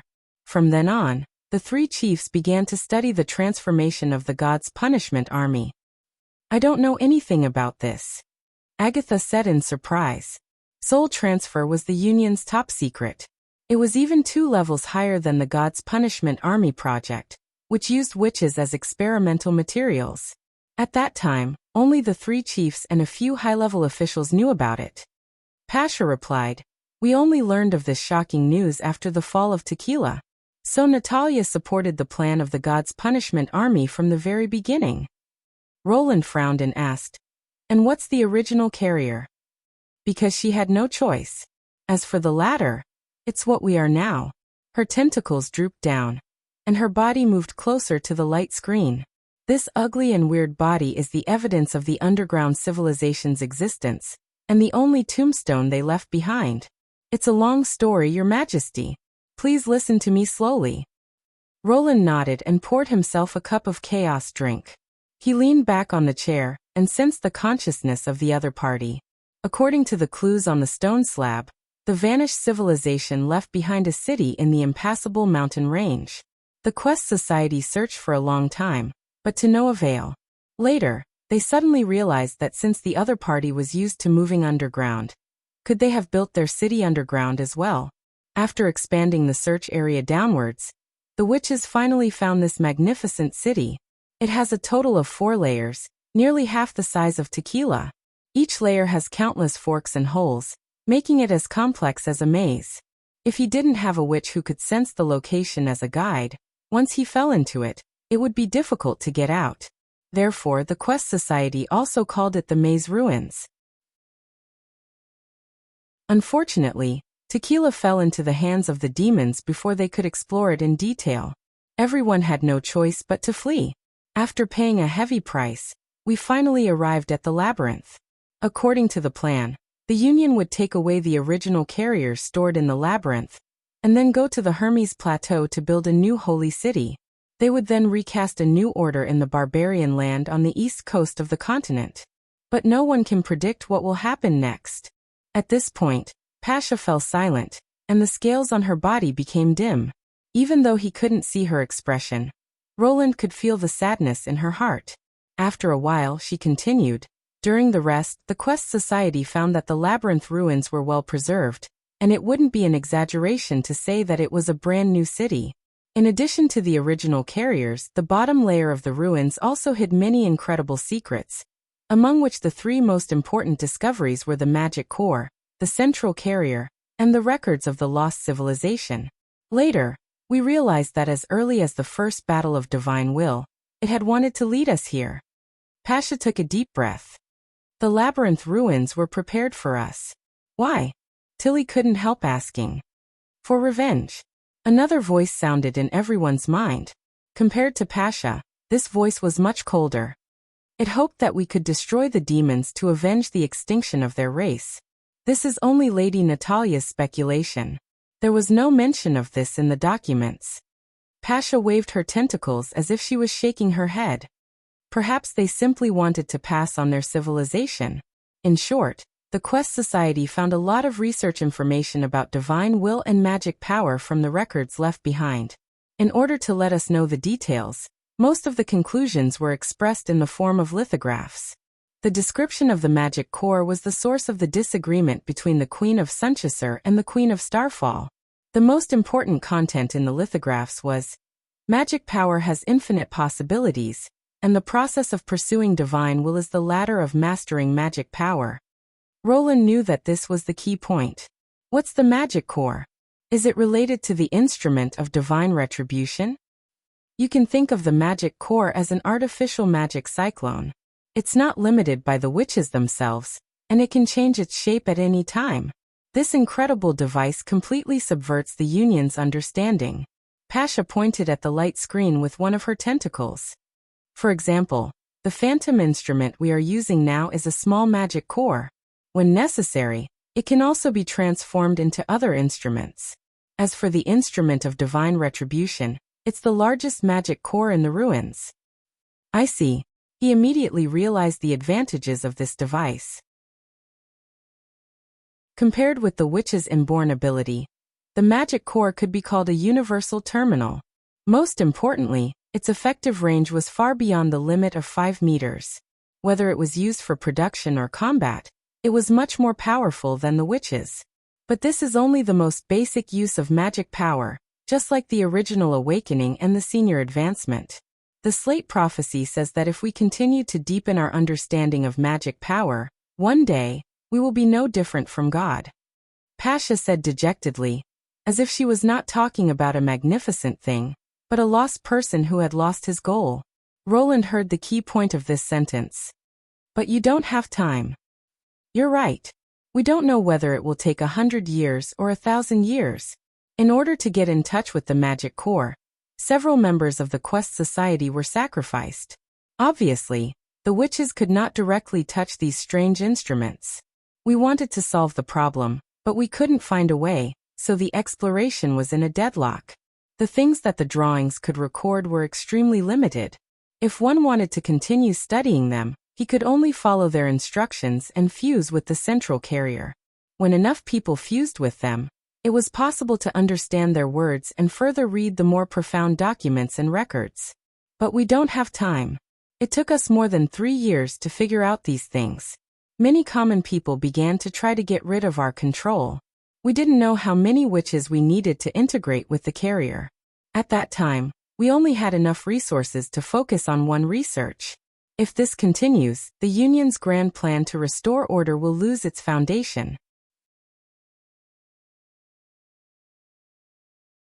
Chapter 737. Roland already knew what happened next. When the gods' punishment army was no longer the only way to fight against the demons, some people held the belief that they did not want to reduce their own kind to material for shells, and this caused a serious conflict with Alice. Now, it seemed that the battle of faith recorded in the history books of the church was probably another name for this battle of faith, using a fictitious victory to cover up the truth.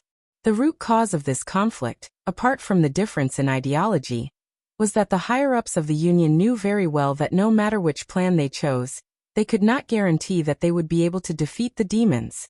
According to Phyllis, the Queen of Starfall City's God's Punishment Army plan could indeed allow the Union to have about 3,000 to 4,000 powerful ordinary warriors before the Battle of Divine Will. However, the disadvantage was that once these thousands of people were lost, they could not be effectively replaced in a short period of time. It was a long process for the soul to adapt to the body. A group of warriors who could not bear the exhaustion might be able to resist the demon's attack for decades, or even recapture the ruins of the holy city of Tequila, but it would be unrealistic to break through the land of dawn. Needless to say, the Chosen One's plan was completely based on luck. It was normal to fail, but if it succeeded, not only would there be no side effects, but according to the record on the slate, it would also bring the witches closer to God. Comparing the two, one was betting on the present, while the other was betting on the future. In the end, you defeated the Starfall City. A rupture will not produce a real winner, and Tequila was not the final winner. After both sides lost their beyond mortals, Lady Eleanor stood up. To prevent this internal conflict, she threw herself into the central carrier, and became the first witch to be integrated. You mean the 3 chiefs are in the ruins of the labyrinth? Agatha said in surprise. Yes, the Union lost 3 beyond mortals, which means that the 3 chief system has completely collapsed, Pasha said sadly. In this way, the ruins became a part of the survivors that they couldn't let go of. Both sides had to take a step back and reach an agreement on the negotiation table. Tequila would stay to continue researching the magic core, while Starfall City would go to Hermes to build the new holy city. As the original carriers are extremely limited, to ensure that we have enough manpower, they will provide a certain number of ownerless bodies to the ruins of the labyrinth for a period of 100 years. After the deadline is reached, if there is no breakthrough discovery, or if there are still no clues to the chosen one, they will take back all the research results from the ruins, including the soul storage device and the original carrier. At that time, Starfall City will come with the God's punishment army. If we violate the agreement, they will not show any mercy. Wait a minute. Roland sensed that something was not right. After that, the church never came looking for you? Judging from the result, the tequila witches were still hiding underground and did not gain the dominant position. The God's punishment army used by the church was still the incomplete version without consciousness. Obviously, they had an overwhelming advantage in numbers, but they did not send troops to occupy the ruins of the labyrinth. Did they forget this agreement? For a long time, we didn't have the ability to explore the outside world. The original carriers couldn't be exposed to the sun, and the witches who transferred their souls needed to adapt to their bodies again. Therefore, we didn't know what happened to Hermes at that time. Later, we realized that the new order they built no longer followed the will of Lady Alice. I knew it. Agatha gritted her teeth and said, I knew it was impossible for Lady Alice to do this. Compared with the God's punishment army, what the church did was completely destroying the foundation of the witches. The survivors on the other side all agreed with this statement. After everyone calmed down a little, Roland changed the topic and asked, what is the central carrier? What's the difference between it and the original carrier? They are all bodies. The original bodies of the vanished civilization are very fragile, so they have to live in the bodies. These bodies have the ability to live forever. As for where they come from, the documents did not explain in detail. This time, the person who replied seemed to be different. Compared to Pasha and the enraged one, her tone was very intellectual and gentle. In our current knowledge, the primordial carrier is the most common type of body. As for the central carrier, other than its similar appearance, it also stored many unconscious memories. It could be seen as a primordial carrier that had been used for years, but had lost its consciousness. Only by fusing these memories together could the remaining documents and experiment records be deciphered. You are. Just by listening to this voice, Roland could imagine an academic woman wearing round black-rimmed glasses and waist-thick braids. My name is Celine, Your Majesty, one of the members of the Quest Society. I used to work with Agatha. I don't know her very well. Agatha leaned over and said in a low voice, even if we work in the same research tower, we don't necessarily work on the same floor. But I heard that she is usually very quiet, but once she talks about things related to magic, she will change into a different person and become fanatical and unruly. Probably because of this kind of person, she became a loyal follower of Natalia. Roland coughed twice and asked, so the witches who were fused are still alive? Not really, Celine replied. In addition to Lady Eleanor and more than 10 witches who were seriously injured in the conflict, we had to integrate another 36 volunteers before we could awaken the central carrier. Not everyone is willing to become a monster or spend the rest of their lives in a cage where they can't feel anything. Unfortunately, it can't talk to us normally. It can only answer yes or no. Yes or no. Roland's heart slightly moved. Can I ask any question? It must be something it can understand. The clearer the condition, the faster it can answer. Without the central carrier, it is impossible to repair or change the magic core. Celine's voice gradually became excited. It's a combination of tequila's will. The more people it fuses with, the faster it will react. Therefore, for us, accompanying Lady Eleanor is the last contribution we can make to the pursuit of magic power. Roland's thoughts were completely different. Wasn't it the most primitive biological computer system to input questions and get feedback? If the conditions were set, could it solve equations? Could it complete complex calculations independently? If only I could abduct it to Neverwinter and study it. It was just that the current atmosphere was not suitable for such a request.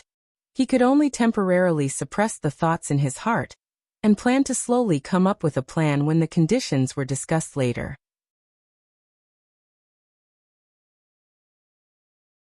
Chapter 738.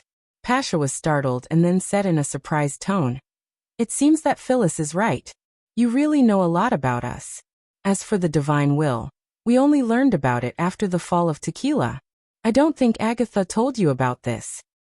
Don't forget, the church was defeated by my hands." Roland crossed his arms to cover his chin and pretended to be profound. "Those witches who were in charge of the holy city of Hermes are now imprisoned in Neverwinter." "I see." Pasha was silent for a long time, as if she was quietly sizing him up. Even though he couldn't see her eyes, Roland could feel the tangible scrutiny. After a long time, her consciousness reappeared in her mind. "It's not impossible for you to know what the divine will is, but please keep it a secret and don't tell anyone else." It was the same for everyone present. When one wanted to pursue or protect something that couldn't be seen or touched, they wouldn't fall into despair so easily. But when it became tangible, the psychological pressure would be greatly increased. If it was leaked, it would be disadvantageous for the third battle of divine will. Roland exchanged glances with the other witches and asked in a deep voice, "So the will of God is a tangible object?" "That's right. It's like a transparent God's stone of retaliation. It's shaped like a sharp spindle, but it doesn't obstruct magic, nor does it have any special function." Pasha spoke slowly, as if she was recalling and narrating at the same time. "But as long as you open your heart near it, you can indeed feel the call of the gods and see some incredible sights." "What kind of scene?" "An infinitely wide hall, a crimson moon hanging high above, and 4 incomparably huge paintings. However, the scenes in the paintings are vivid and constantly changing. The ancient which described the illusion created by the divine will in detail." "What do those scenes represent?" Tilly could not help but ask. Following her question, everyone held their breath. This question has been bothering people for nearly 1,000 years. The Quest Society has been searching for an answer, but to no avail. It was not until the documents in the ruins of the labyrinth were deciphered that we were able to confirm this. All the tentacles on Pasha's body were raised. What God showed us is the humans, the demons, the unknown enemies, and the underground civilization. The shape of the divine will also confirms this. It is not a complete vertebral body, but a quarter of it, so we call it the relic of God. For giant paintings, a quarter of the relics. Roland frowned. "Do you mean that every civilization shown in the giant paintings has one such relic?" "Not every one of them. The underground civilization has lost its divine will." Pasha's answer sent chills down everyone's spine. One of the giant paintings fell into eternal darkness not long after the end of the first battle of divine will. Based on the descriptions in the documents and the records passed down by the Union, we have come to the conclusion that it has been removed from the battle of divine will forever. Did this not mean that the war that had lasted for hundreds of years was for the relics in the hands of the enemy, and losing one's own relic was equivalent to losing everything? Roland's frown deepened. This was not good news at all. Compared to the unknown enemies, he was more concerned about who had arranged all this. Was it a coincidence or a necessity? Was it a random choice or a predestined fate? What was the purpose of leaving the relics? Was it related to the bloody moon that came periodically? And most importantly, was the understanding of the survivors correct? A series of questions emerged in his mind, and at the same time, he felt that he had vaguely grasped something. What if the word God was replaced by another title? While he was deep in thought, Tilly asked, "What will happen if we collect all 4 relics? Has God never given us any hints?" "No one knows the answer, and God has never responded to our call," Pasha said calmly. "God does not love mortals. He only favors the victors." How could this be? Just because of a stone of unknown use, they fought each other for hundreds of years? Vendi showed an expression of disbelief. The will of God is too ruthless. Perhaps there is a passage in the document that is very difficult to understand, but it may be able to explain your doubts, the ancient witch comforted. We are all children of God, but only a few of us can usher in the dawn. From the moment we perceive magic power, we are destined to have an extraordinary life. This competition has been going on for a long time, and to be able to reach this point is already 1 in a million. Birds are not birds, and we are not ourselves. It is fighting that makes all things continue. And it is competition that makes life eternal. It was as if a bolt of lightning flashed through Roland's mind. What did you say before? He almost rudely interrupted. We are all children of God. No, one sentence after that. This competition has been going on for a long time. And to be able to reach this point is already 1 in a million, Scroll answered him. I have written it all down, Your Majesty. What did this statement sound like? It was like a long road of evolution. From ignorance to civilization. All species that could survive had eliminated countless competitors. The description of the underground civilization coincided with this process. Thinking carefully, these 4 civilizations seemed to be different, but they all had one very obvious thing in common, and that was, they could all use magic power. Humans could produce witches who could condense magic power, demons and the eliminated were even more accomplished. If there was no accident, the other unknown opponent should also have the ability to manipulate magic power. Only then did it fit with the original description. We are all the children of God, should be referring to all species with this extraordinary gift. According to this speculation, the battle of divine will might not be to protect or fight for the legacy of God, but to increase the means of evolution. Or in other words, it was the rule of the magic world. Therefore, the underground civilization felt that the road to approaching God was to climb the magic ladder. Your Majesty, are you okay? Pasha's voice echoed in Roland's mind. I feel that your thoughts are a little confused. Oh, can you see what I'm thinking? I can only accurately feel it when you want to talk to me with your mind, just like what I'm doing to you now. She paused. Do you want to try? That way, the communication will be much faster. No thanks. Roland shook his head with a smile. I'm more used to using my throat and tongue to express myself. As for the confusion, I just thought of something interesting, and it won't affect our discussion. Don't worry. Anyway, there was no reason to talk about rules, and it was understandable to regard them as the work of God. For example, the origin of life on Earth and the later Cambrian explosion. The former was born between lightning and boiling water. Organic molecules constantly collided, fused and cracked, and finally formed a molecular chain with the ability to self-reproduce. Such a probability was close to impossible. It was as incredible as a gust of wind rolling up a large pile of metal parts and falling down to form a Mercedes-Benz sports car. The latter was even more of a mystery in biology. In the ocean where life was extremely monotonous and basically only algae and softworms existed, the peace that lasted for hundreds of millions of years seemed to have been broken overnight. In a very short period of time, all kinds of animals suddenly emerged. There were so many of them that they almost covered all the categories of the animal kingdom later on. No matter how life evolved, it could not jump out of this framework.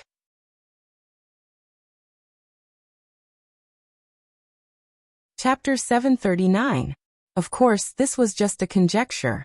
He could not get a clear answer from the records of the underground civilization alone. For example, if they believed that they had reached where they were today through competition, how could those eliminated opponents with magic power have left traces of their existence? Did the witches appear before the first battle of divine will?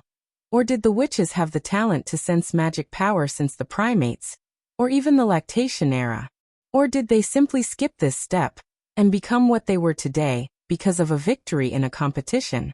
In order to answer these questions, he would probably need a large number of explorers like Thunder. However, the most important goal now was to fight against the demons and solve the problem of survival. Roland believed that as long as he had enough time, he would be able to piece together the original appearance of this world step by step. Has this relic always been kept by the church? No, the Starfall City? He looked at Pasha.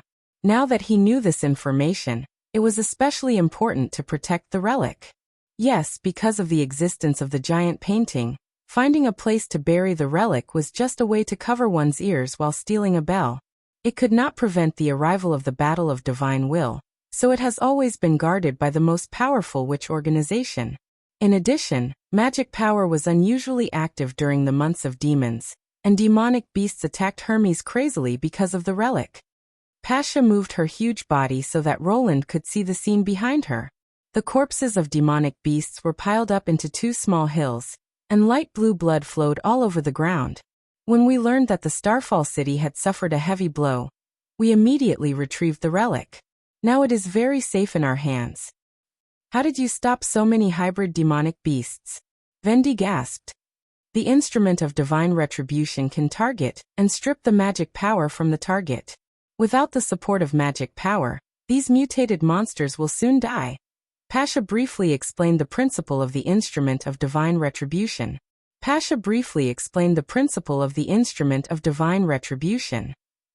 But only when the Chosen One activates it can it truly become a powerful weapon. Strip the magic power? Magic power stripping? Roland keenly noticed that it couldn't be used against ordinary creatures. Can the God's Stone defend against the effect of the instrument? No, and it directly works on magic power. The barrier of the God's Stone doesn't work on it. To be able to cover more than 10 miles without any side effects. This was a pretty good environmental weapon. It was just that the activation conditions were a bit too harsh. He suspected that the underground civilization had only verified this point in theory, and had never actually verified it. Otherwise, they wouldn't have fallen to the point of being eliminated. Perhaps only in the age of magic would there be such a miraculous sight to be able to create something that they could use. Without a doubt, compared to the underground civilization and the devils who could nurture many abilities, humans were naturally inferior in this aspect. The random awakening and the erratic use of magic power showed the instability of the witches. Perhaps if they were given enough time, they would be able to reach a higher limit, but what they lacked now was exactly time. By the time the Tequila witches found the Chosen One, the steel torrent of Neverwinter would have already reached the demons. Besides, since magic existed in this world, he would not turn a blind eye to it. Therefore, the simplest method was to conduct research on both at the same time, using mana to boost productivity, and then using the rich resources brought by increased productivity to support mana research. He believed that any research project could be carried out with money and manpower, and magic power was no exception. Having learned everything he needed to know, Roland knew that it was time to negotiate. I've roughly understood your situation. First of all, there's no doubt that the demons are our common enemy. It's very necessary to establish a united front of divine will and strengthen mutual assistance and cooperation. What do you think? I completely agree, Pasha said while nodding her tentacles. The Tequila witches don't ask for much. We only hope that your majesty can continue to recruit witches, and let Phyllis find the Chosen One. We'll send another god's punishment which to bring new 5-colored magic stones. That's easy. Whether you have this request or not, I'll expand the number of witches. But... He paused and said, I think you should live in another place, such as in the west of the mountain range closer to Neverwinter. This. Your Majesty. What about the demonic beasts? Everyone looked at him, some worried and some worried. Only Agatha's eyes were full of approval, as if she had known that he would do this. Roland looked around and gestured for them to rest assured. Then he looked straight at Pasha on the light screen and said, To be honest, I don't agree with your idea of keeping the relic alone. Once something goes wrong, all our efforts will be in vain.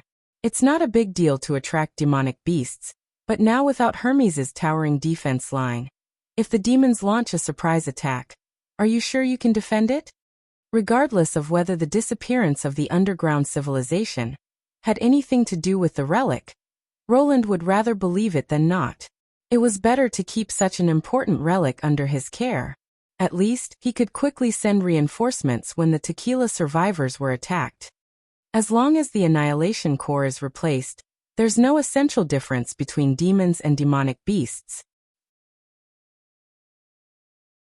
Celine was not convinced.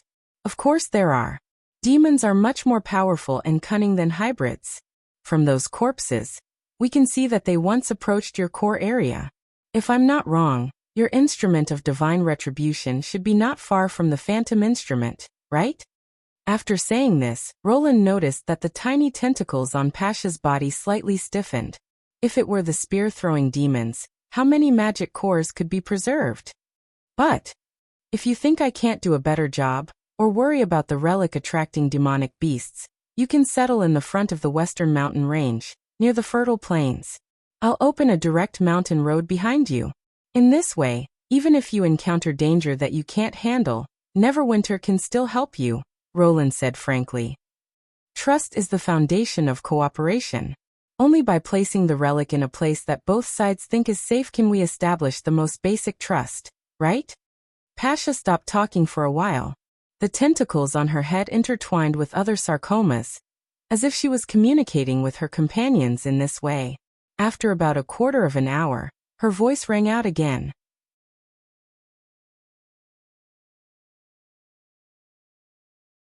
Chapter 740. Faced with this question, Roland was stunned at first, and then he could not help but raise the corner of his mouth. You seem to have something else to say? Because it concerns the survival of everyone, we hope that every decision can be fully considered, so. Tequila proposes a joint governance system.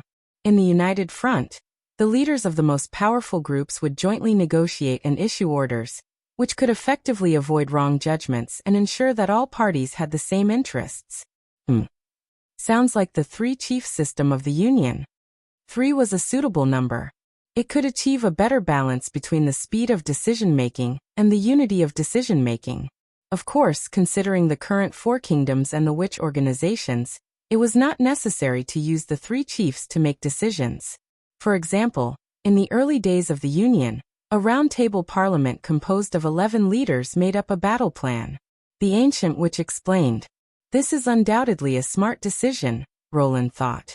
Except for Neverwinter, the rest of the human kingdoms, the Witch Union and Sleeping Island, could not have an advantage over the Tequila survivors in terms of strength. The more than 100 perfect God's punishment soldiers did not seem to be a lot, but when faced with ordinary troops and witches, their combat effectiveness was almost overwhelming. In addition, they had fought fiercely with the demons for decades, so they could be said to be rich in actual combat experience. Moreover, they had inherited the magic relics of the underground civilization, so they could be regarded as a force that could not be ignored. If the seats were arranged according to strength, they would definitely occupy a seat in the decision-making group. After that, as long as they maintained communication with other witch organizations and strengthened the natural sense of identity, they could ensure the interests of the Tequila. They might not have any other plans, such as restoring the dominant position of the witches, or turning against the human kingdoms and so on. It was just a cautious act of self-preservation, which was the demand of almost any organization before joining a large group. If it were the new Roland, he might have agreed, but now he was no longer the prince who had just taken over the position of lord and only governed a small border town. Interesting proposal, but the United Front will not implement a joint governance system. It will only have one leader, and that's me. Roland said in an indisputable tone. This is the most efficient and the most stable way. Modesty was a virtue, but now was definitely not the time for modesty. The 3-leader co-governance might be a good choice for the Union, but it was definitely not the case for him. In this world, he was the only one who understood what was needed for industrialization, and how to bring out the greatest potential of the territory. In order to build this framework, all the departments had to become a unified machine, a qualified screw. The orders from City Hall had to be sent to every citizen unimpeded, and the resources had to be coordinated and allocated.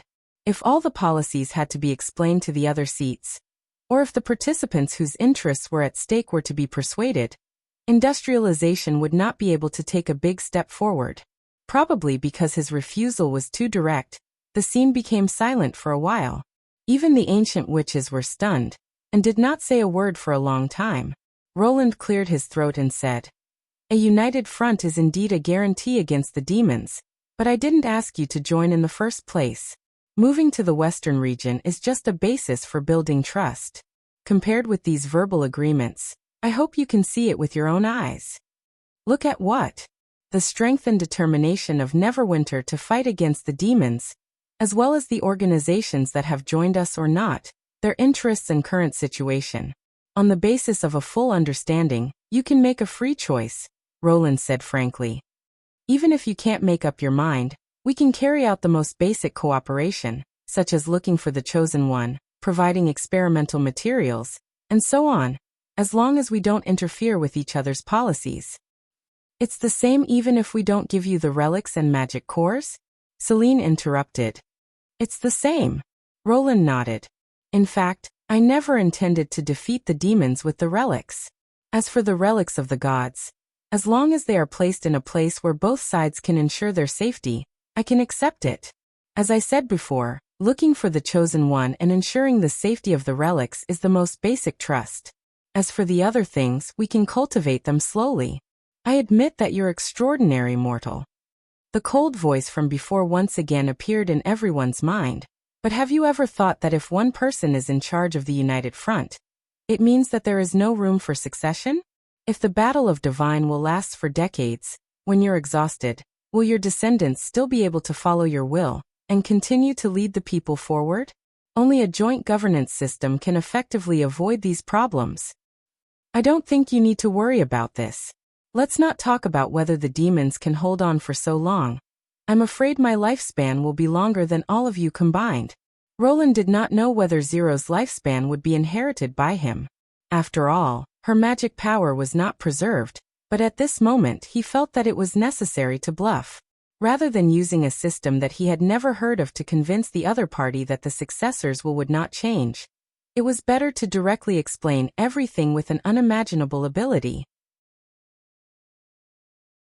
After a brief description of the characteristics of the soul battlefield, coupled with the unanimous approval of the witches, the living room fell into a long silence. He saw the tentacles of the sarcoma entangled again, and the scales on its body changed from grayish-brown to brown with a hint of red. Obviously, the debate had entered the most intense stage. After a long time, the tentacles dropped down. I see. Pasha's voice became much more serious. But there are too many things to move in the ruins, which can't be accommodated by any random cave, so this process will take about a month. In addition, we also need to rebuild the underground palace and laboratory in the western mountain range. I hope you can provide some materials for us. Wait, how are you going to do this? Roland was a little surprised. At first, he had planned to let Lotus connect the countless holes in the underground and give them a simple shelter. After all, it was dark and damp underground, and the bodies of the tequila survivors were not in the category of human beings, so they should not have too many requirements for the living environment. However, it seemed that the other party had amazing construction skills and was planning to build a new palace in the mountain rocks.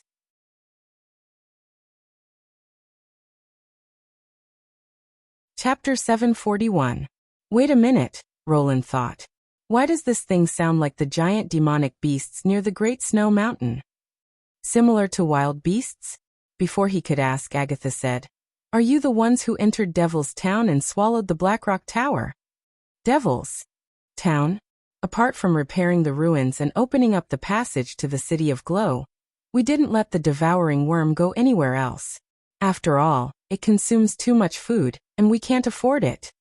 Roland briefly explained the visions the witches had encountered in the Misty Forest and the west of the western region, and asked Scroll to fetch the picture of the giant beast drawn by Soroya.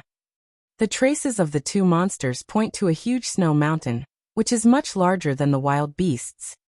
It is indeed the devouring worm.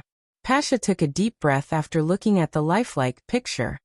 I'm afraid that the snow mountain you mentioned also has a relic of the underground civilization.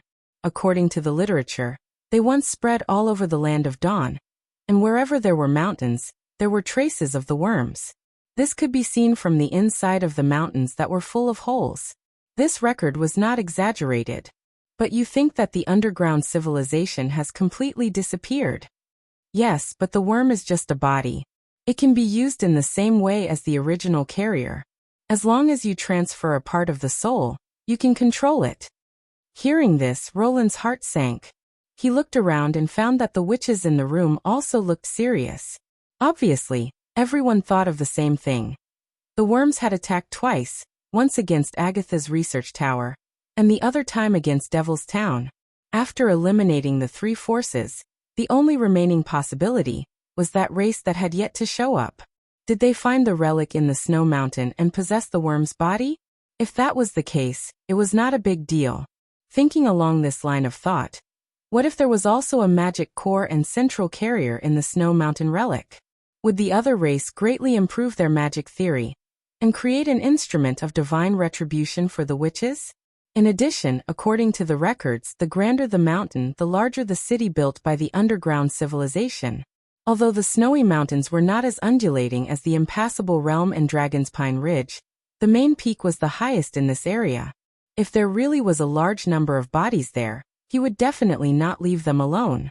Your Majesty, please help us explore this snowy mountain, Celine suddenly said anxiously. If the finished instruments are stored there. There are also the various carriers mentioned in the documents. If they fall into the enemy's hands, I'm afraid they will bring us great trouble. Pasha's voice sounded calm, but judging from her twitching tentacles, her emotions weren't any lower than Celine's. At the same time, there was a clamor of discussion behind the sarcoma. Obviously, this news had caused an uproar among the tequila survivors. Roland quickly understood why they were so excited. Compared with the senseless bodies of the God's Punishment Army, the carrier was much better in this respect, although it had completely lost its human form. At least it could feel cold, hot, sore, and had a certain sense of smell.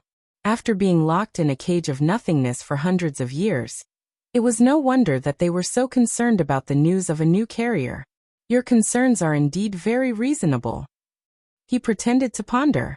I've been planning to explore the snowy mountains of the western region, but I lacked an effective means of transportation. I didn't want the witches to take risks alone, so I had to postpone it. If we can cooperate with the devouring worm, it will be a good opportunity. We'll start the migration as soon as possible, Pasha replied solemnly. They had been discussing ways to cooperate, but they didn't expect the opportunity to come so soon. In fact, even without the other party's request, Roland would have launched an internal investigation into the snowy mountains. In addition to the need to eliminate the possible threats around Neverwinter, he was also very interested in this carrier that could easily open a large underground tunnel. With a little imagination, he could understand how extensive its uses were. Previously, he had planned to turn the impassable mountain range into a natural barrier against the demons, but it was not easy to achieve this in engineering. The road between the mountains was rugged and steep, and the climate changed greatly. Just the transportation of cement and bricks was a headache. In addition, if he wanted to station the troops for a long time, in addition to the stronghold battery, the barracks, roads and other necessary living facilities had to be built near the fortifications, which was a great challenge for Hummingbird, Lotus and the others. However, with the devouring worm, he could completely open a straight tunnel from the back of the mountain and directly connect the defense points on each mountain to the hinterland of Neverwinter. The ammunition storage and barracks built underground could effectively avoid the attacks of the snowstorm, and the flat tunnel could be paved with rails, which could be used to transport soldiers and supplies by steam trailers. The reinforced concrete blockhouse above was the true meaning of the natural moat defense line, and the living area and transportation lines were below. In addition, the underground pipelines and sewage network, which were indispensable for the construction of the city, were not a problem for the devouring worm. He could even claim that in this era, Neverwinter already had an underground drainage system that could allow people to pass through unimpeded. It could be said that before the shield tunneling machine was invented, this thing was simply a divine tool in the civil engineering field, and its function was no less than the instrument of divine retribution and the biological computer. I hope this is the beginning of building trust between us. Roland stood up, walked to the light curtain, and reached out his right hand to the other party. Your Majesty, this is. A handshake means that both sides have reached a preliminary consensus, he said calmly, looking at the giant creature that was several meters taller than him. The latter hesitated for a moment, and then stretched out the thickest tentacle on its head, which spiraled down and touched his palm. Unfortunately, Soroya is not here, Roland thought. Otherwise, this scene would probably be recorded in history. When the illusion connecting the two places began to distort, he suddenly asked, by the way, you said that there may be traces of the underground civilization in every mountain. What about the mountains under the sea? There are mountains under the sea? According to the historical records, Their range of activities is limited to the Land of Dawn, and there are no signs of them going to the sea. Because most of the carriers are extremely heavy, it is not convenient for them to move in the water. Why do you ask this? Nothing, I'm just a little curious. Roland shook his head. They only appear in the Land of Dawn. It seems that the strange underwater spire and telescope have nothing to do with them. However, the giant stone gate that the old telescope was staring at, as well as the continent that could only be reached at high tide, whose territory was it? Is it a third party that has been hiding in the dark? I hope Thunder can find the answer. While he was thinking, the purple light curtain distorted and disappeared without a trace.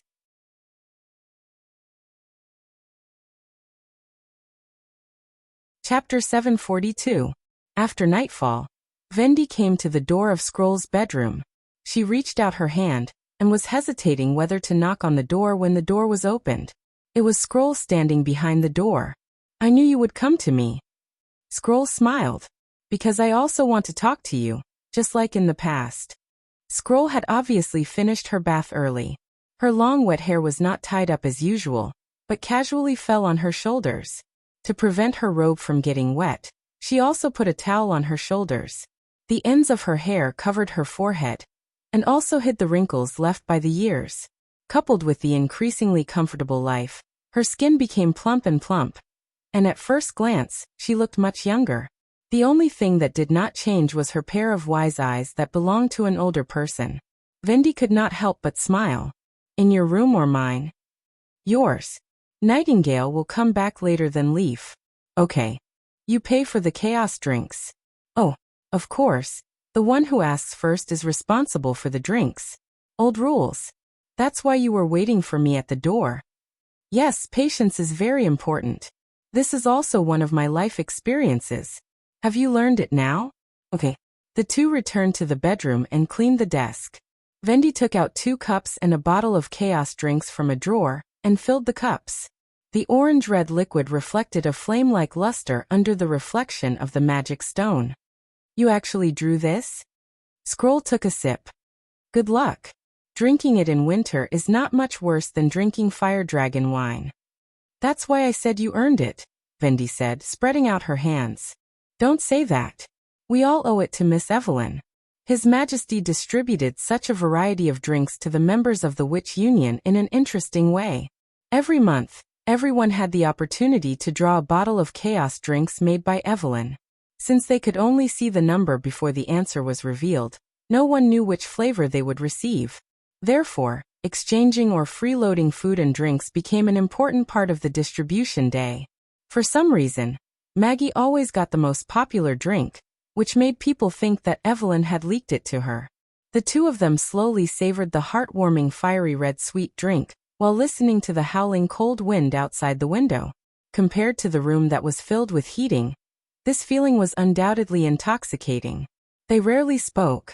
Sometimes, they could understand each other's thoughts just by looking at each other. In fact, Vendi didn't have anything specific to say. She was just happy from the bottom of her heart. Even now, when she closed her eyes, Roland Wimbledon's words would appear in her mind. There can only be one leader, and that is me. Before this, although she felt that His Majesty was very approachable, she was worried that he would hesitate on some key issues or show weakness that was not suitable for a king. Now it seemed that he was even better than she had expected. Judging from His Majesty's tone and expression when negotiating, the experience of the past 2 years had made him more stable and decisive. What was even more incredible to Vendi was that although Roland had become more mature as a leader, his attitude towards witches and ordinary people was still the same. It was as if it was an instinct of his. Compared to the former, this was the most unimaginable point, especially for a noble of the royal family. She knew that Scroll had also felt this change, which was why she was waiting for her at the door. This was also a habit passed down from the time of the Witch Cooperation Association. When they encountered something good and wanted to share it, Vendi, Scroll, and Kara would always get together, drink a few glasses of poor-quality ale, and talk for a whole night. Later, as the conditions became more and more difficult, they could not even drink wine often, so they switched to drinking wild fruits. Unfortunately, as Kara gradually drifted away from them. The good things that could be shared or the beautiful plans for the future gradually turned into worry and confusion.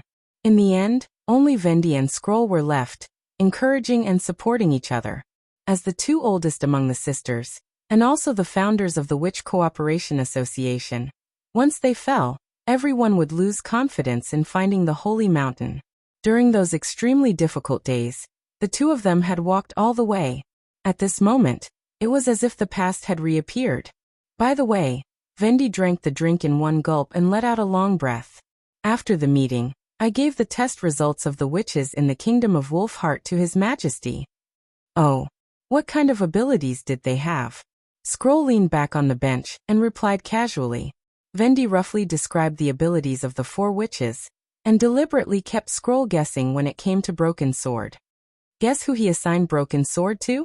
Well, it should be Nightingale or Ashes. Only the two of them can give full play to Broken Sword's power. Scroll thought for a moment and said, although Anna and Leaf have powerful magic power, they are not suitable for fighting the enemy head-on. And the other sisters are almost the same. There are not many real combat witches in the Witch Union. I think the same as you, but His Majesty doesn't think so. Vendi showed a gentle smile. He didn't assign Broken Sword to anyone. Scroll was slightly startled and asked, why? Because he said that weapons generally have to be carried with them, which is tantamount to restricting Broken Sword's freedom. Moreover, the enemy can't always arrive during working hours, and sword energy is not necessarily more powerful than guns. So instead of becoming a weapon, it is better to cooperate with each witch to test the superimposed effect, and then determine the work according to whether it is interesting or not. According to the degree of interest? Yes, that's what His Majesty said. Compared to considering the use of witches, His Majesty first cared about the other party's feelings. It was probably because of this that Nightingale chose to support him unreservedly. Now that they thought about it, it was fortunate that they finally believed in Nightingale's judgment. Thinking of this, Vendi could not help but grin. She filled up her cup and raised it in front of Scroll. I hope we find a good king. The latter smiled and gently clinked her cup with hers. Yes, to the Holy Mountain. Ah, it's empty. After taking a sip, when Vendi wanted to pour more, she found that the bottle of chaos drink had been emptied by the two of them. Should I go back and get my bottle? Scroll also seemed to want to continue. No, since it's an old rule, we have to abide by it. She waved her hand and took out a new bottle of chaos drink from another drawer. But next time, I won't knock on the door so quickly. Wait, this is Nightingale's, isn't it? Yes, she won't mind.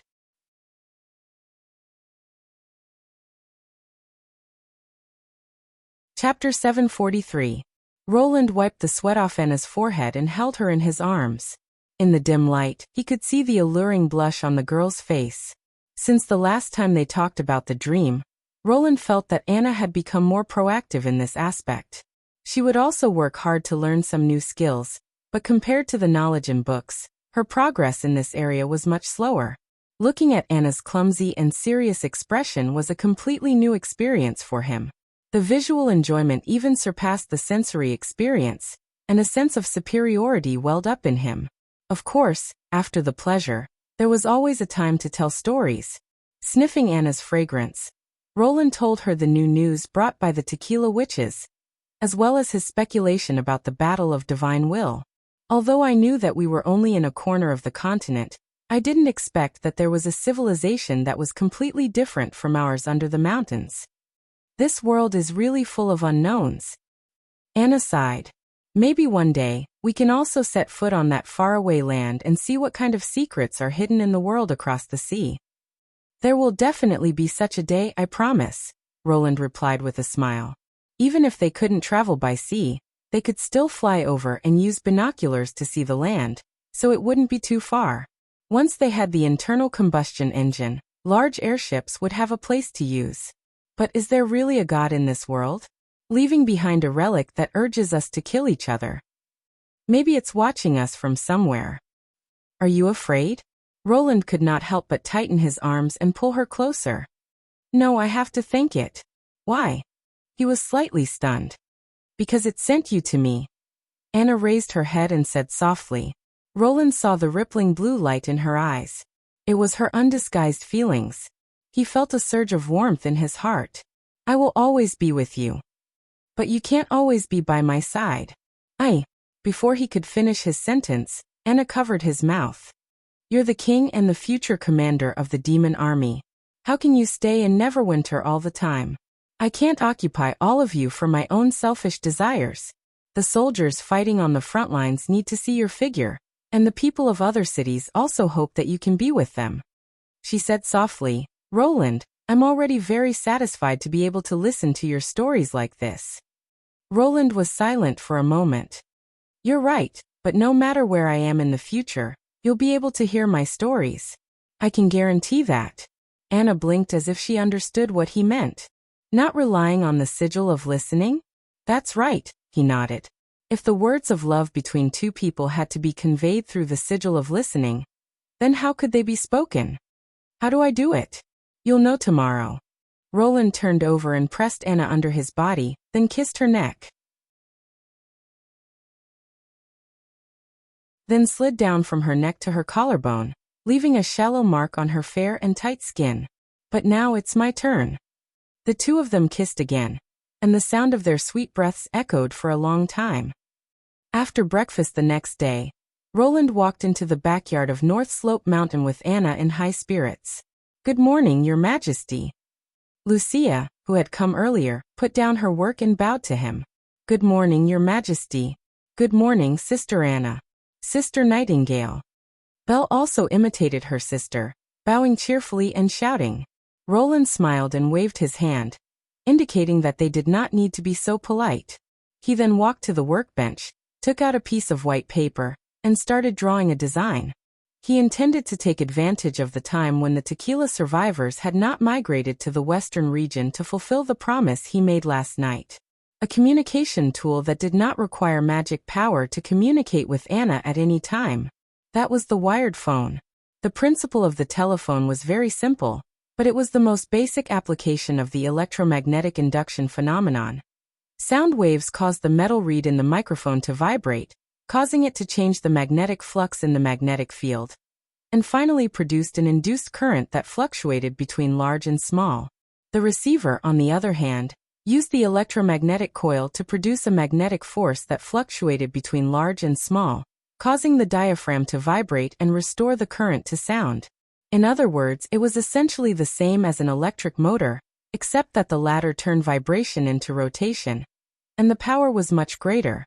When he explained his idea and design plan, Anna immediately understood how this unprecedented communication tool worked. I'll call Mystery Moon and Soroya over. Her eyes lit up. Electric current. And sound exchange? Nightingale was still confused after hearing this. She looked at Lucia as if she was looking for a sense of identity, but found that Lucia was lost in thought. Electricity and magnetism coexist, and magnetism is converted into force. I see. Even the little girl Belle exclaimed. Sister, are you talking about the second chapter of elementary physics? Nightingale was immediately shocked. She held a piece of dried fish in her mouth, turned around, and disappeared into the mist. Looking at this scene, Roland could not help but laugh. Having said that, it was not so easy to make a practical telephone. The problem lay in the signal transmission. Electric signals would be attenuated. This was why the telephone was not put into use on a large scale after it was developed in the early years. Once the distance was too long, it was difficult for the other side to hear what was said. It was not until people discovered the vacuum tube that could amplify electric signals that it quickly became popular. Electricity was not Roland's strong point. The books he wrote at the beginning basically did not touch on this aspect. Now, even with the help of the dream world, it was still quite troublesome for him to make the vacuum tube. Since he did not intend to amplify the signal, he could only start by reducing the attenuation. For example, increasing the size of the wire and reducing the route loss. The former was very easy to achieve. Anna's Blackfire could precisely process the required copper wire. According to the information in her memory, Using a wire with a diameter of 4 millimeters could maintain a non-repeater communication for about 50 to 60 kilometers, while the general telephone wire was only 0.4 to 0.6 millimeters. Although it was somewhat wasteful to do so, it could effectively avoid the trouble of signal amplification.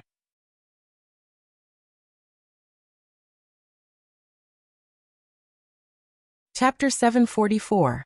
Together, they should be able to make a non-repeater communication range of about 100 kilometers, which could basically cover most of the residential areas in the western region. It would also allow Neverwinter to know the situation of the impassable mountain range defense line at any time. If they wanted to extend the range, they would have to use a signal amplification device. The reason why Roland chose to use a landline phone was not only that Anna's words had aroused his ambition, but also that the telephone itself was indeed a very versatile tool. Whether it was to control the political situation, strengthen the centralization of power, or help in commanding a war, it was of great significance. Another more important point was that the current industrial projects in Neverwinter had reached a saturation point. The new immigrants needed to go through primary education before they could be absorbed. The four giant industries, civil construction, mineral smelting, mechanical processing, and chemical production, had already occupied more than 90% of the qualified workers. Judging from their size and estimated scale, it would not be difficult for them to swallow up the 60,000 to 70,000 new immigrants in the western region. Since these industries were closely related to the future war, no one could suffer but the four giants. The most typical example was the bicycle factory, which Roland had built in high spirits at the beginning, but the number of bicycles produced so far was not even enough for the First Army. When there was a shortage of power, it would be the first to shut down. When there was a shortage of manpower, all the workers had to go to the steam engine factory to work overtime, which could be said to be a difficult life. Even after the Kingdom Avenue and Route 67 were built, the roads were basically filled with horse-drawn carriages from the Longsong area or other cities, because the border area did not raise horses, nor did it have supporting facilities such as stables. Even though the railway had begun to be laid, the scene of citizens happily riding bicycles between the two places still did not appear. Of course, Roland would never admit to Barov that it was his mistake. But now, when he was considering new facilities, he would first take into account the production potential of Neverwinter. The telephone happened to be a good tool that didn't require any production potential, and it didn't require manual maintenance. First of all, it would not be put into the civilian market. Whether it was for military communication or to connect the border area and the Longsong area, Roland only planned to use a one-to-one method to lay the cable. In this way, the wiring process could be saved, and there was no need to set up a complicated network. Second, the small number of telephones meant that Anna, Mystery Moon, and Soroya could make them in their spare time, and there was almost no need to use the city's production capacity. It wouldn't be too late to develop civilian communications after the electron tube was invented. Therefore, the wired phone was the most suitable project to research before the tequila survivors explored the Great Snow Mountain. The development of the telephone prototype was smoother than Roland had expected. In the afternoon, two simple magnetic telephones appeared in the backyard of North Slope Mountain. It didn't have a shell, and looked like a combination of naked coils and magnets. It was equipped with a hand-cranked motor and a magnetic induction battery, Mini Dawn. Since he didn't need a lot of power, the finger-thick magnetic battery could last for at least a month, so he didn't plan to work on a dry battery alone for the time being. How do I use this? Mystery Moon asked curiously. Is my ability really so magical? Roland automatically ignored the latter half of the other party's sentence. It's very simple. Look carefully. This hand-cranked motor is responsible for the call signal. When the user shakes it, he grabbed the handle and turned it hard, and the magnetic bell on the other end suddenly made a ding-ding-dang-dang sound. At this time, it means that there is a call. Then he winked at Anna, who nodded and picked up the handset and the microphone. When the handset leaves the base, the switch pops up, which means that the voice line is connected, and then we can talk. The electric current for the transmission of the electric signal is provided by the Mini Dawn, so without Mystery Moon's copper rod, the phone can only ring but not transmit sound. Yes, yes. Mystery Moon stuck out her flat chest and nodded hard twice. Your Majesty, can I try to use it to speak? Soroya asked eagerly. Me too. Belle raised her hand high. Of course, no problem. As its creator, you are naturally qualified to be the first to experience this epic-making communication tool, Roland said with a smile. There was no need to explain the significance of the telephone. It had completely changed human communication habits and closely connected the distant world. It was not an exaggeration to praise it too much. But the yard is so short, and the signal will hardly be attenuated. Just connect it with ordinary copper wire. Therefore, in this quiet place surrounded by the white forest, the crisp sound of the bell rang continuously. They could have talked directly, but everyone insisted on starting from scratch, starting from the handheld flashlight. There's really a sound.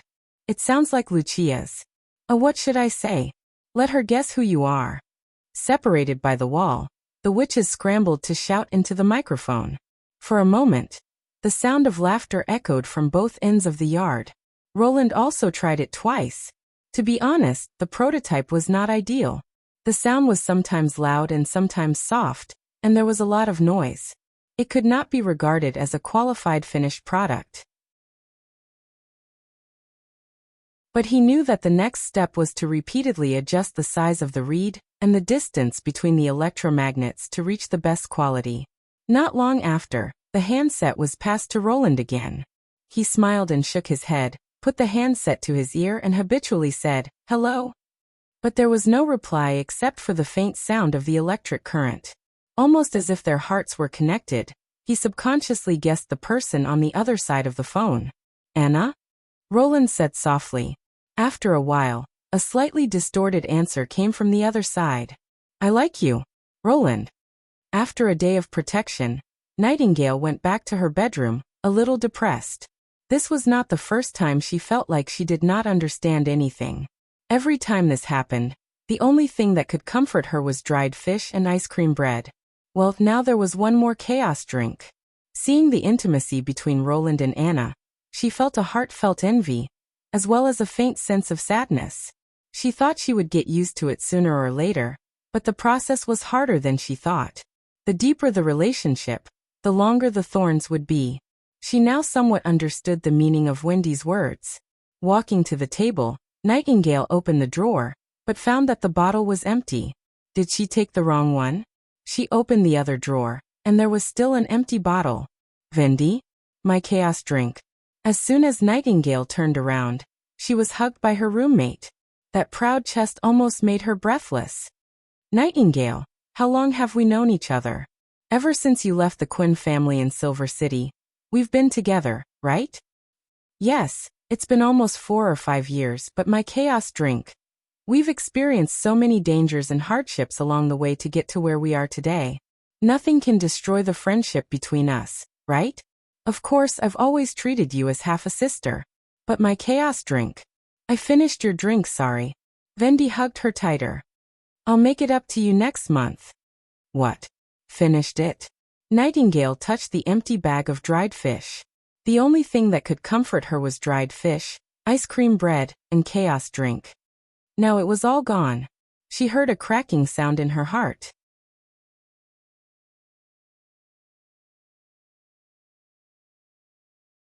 Chapter 745. When Ironaxe closed his eyes, he could feel the smell of yellow sand surrounding him. It was the 4th day since he entered the desert and the 3rd week since the first army left Neverwinter. At the end of this week, 2/3 of the winter would be over and the coldest period would be late winter.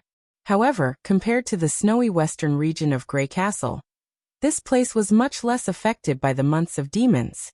Although the sky was always gray, at least there was no biting north wind or ice and snow that could freeze the whole desert. Since Silverstream did not converge with any river and most of the water flowed underground, the army could only move forward on foot. Ironaxe did not act according to the original plan, which was to wait for the 500 new recruits stationed in Steep Cliff City to be ready to march, and then mix them into the main force and move together. Instead, he left them to Brian and went ahead himself, striving to reach Iron Sand City as soon as possible. The new recruits might be able to stand still and pull the trigger, But marching on foot would only make them die in the desert. Even if there were 500 more people, they would not be of much help to the situation. Iron Axe knew that to achieve His Majesty's goal, they could not rely on artillery. The First Army was the capital to ensure the fruits of victory, not a means to conquer the Sand Nation. The Majins had a set of traditional solutions. As for the 500 new recruits, they only needed to occupy the Silver Stream Oasis and ensure that the vanguard troops would not be attacked from both sides. In the southernmost region, the oasis was a lifeline. No matter if they attacked or fled, they could not leave the oasis. Facing the neatly marching veterans, the Sand Nation tribes could feel the power from them even though they had never seen the power of guns. Along the way, no one stood up to question the army from Grey Castle. Only when they filled their water sacks and replenished their food supplies did the Sand Nation people whisper behind their backs. At this speed, the First Army should be able to reach Iron Sand City before nightfall. I don't quite understand. Can the so-called holy duel take place at any time in any season? A beautiful blonde woman walked to Echo's side. Her fair skin formed a sharp contrast with the Wuxia clan princess. Even if it's an honor challenge between aristocrats, it's also allowed to refuse. After all, everyone has times when they're not in their best condition. In such cold weather, who wouldn't want to come out and fight all day and sleep by a warm stove? What I mean is, what if they don't agree to the holy duel? Iron Axe remembered that her name was Andrea, a combat witch who often followed Her Highness Tilly. According to His Majesty, Ashes, a mortal, was supposed to be the only foreign aid, but for some reason she also came. When someone rushes into your house with an axe and kicks over your stove, you won't be able to do anything even if you don't want to. Ashes curled her lips. Do you think that this kind of contest that determines the life and death of a family will follow the hypocritical rules of the nobles? That's called a sneak attack or a massacre, not a duel, Andrea said disdainfully. Even if the Majins are barbarians, they should be able to distinguish this. Do you think everyone is as ignorant and incompetent as you? To say this in front of Huyin, you really are a knowledgeable person. Don't misinterpret what I mean. Iron Axe did not care about the barbarians. His Majesty had told him that Border Town did not care about one's family background. Compared to the Majins, he had a more important identity, which was that he was a resident of Neverwinter. When Huyin looked at him for help, he coughed twice and took the initiative to explain. Miss Andrea, you're not worrying too much. Although the holy duel can't be refused and both parties must be well prepared to be recognized by the three gods, a duel can't be started at will. First of all, the challenger must be qualified for the duel. What kind of qualification? First of all, it must be a complete Majin clan. Iron Axe briefly explained. One person can't represent a clan, even if he's the chief or the princess. This rule was made to prevent the victors from occupying 1/6 of the territory of Iron Sand City, with only a dozen or so people. In addition, it also excludes foreigners from the scope of the duel. Iron Sand City allows foreigners to fight on behalf of the clan, but it doesn't allow them to occupy the core power.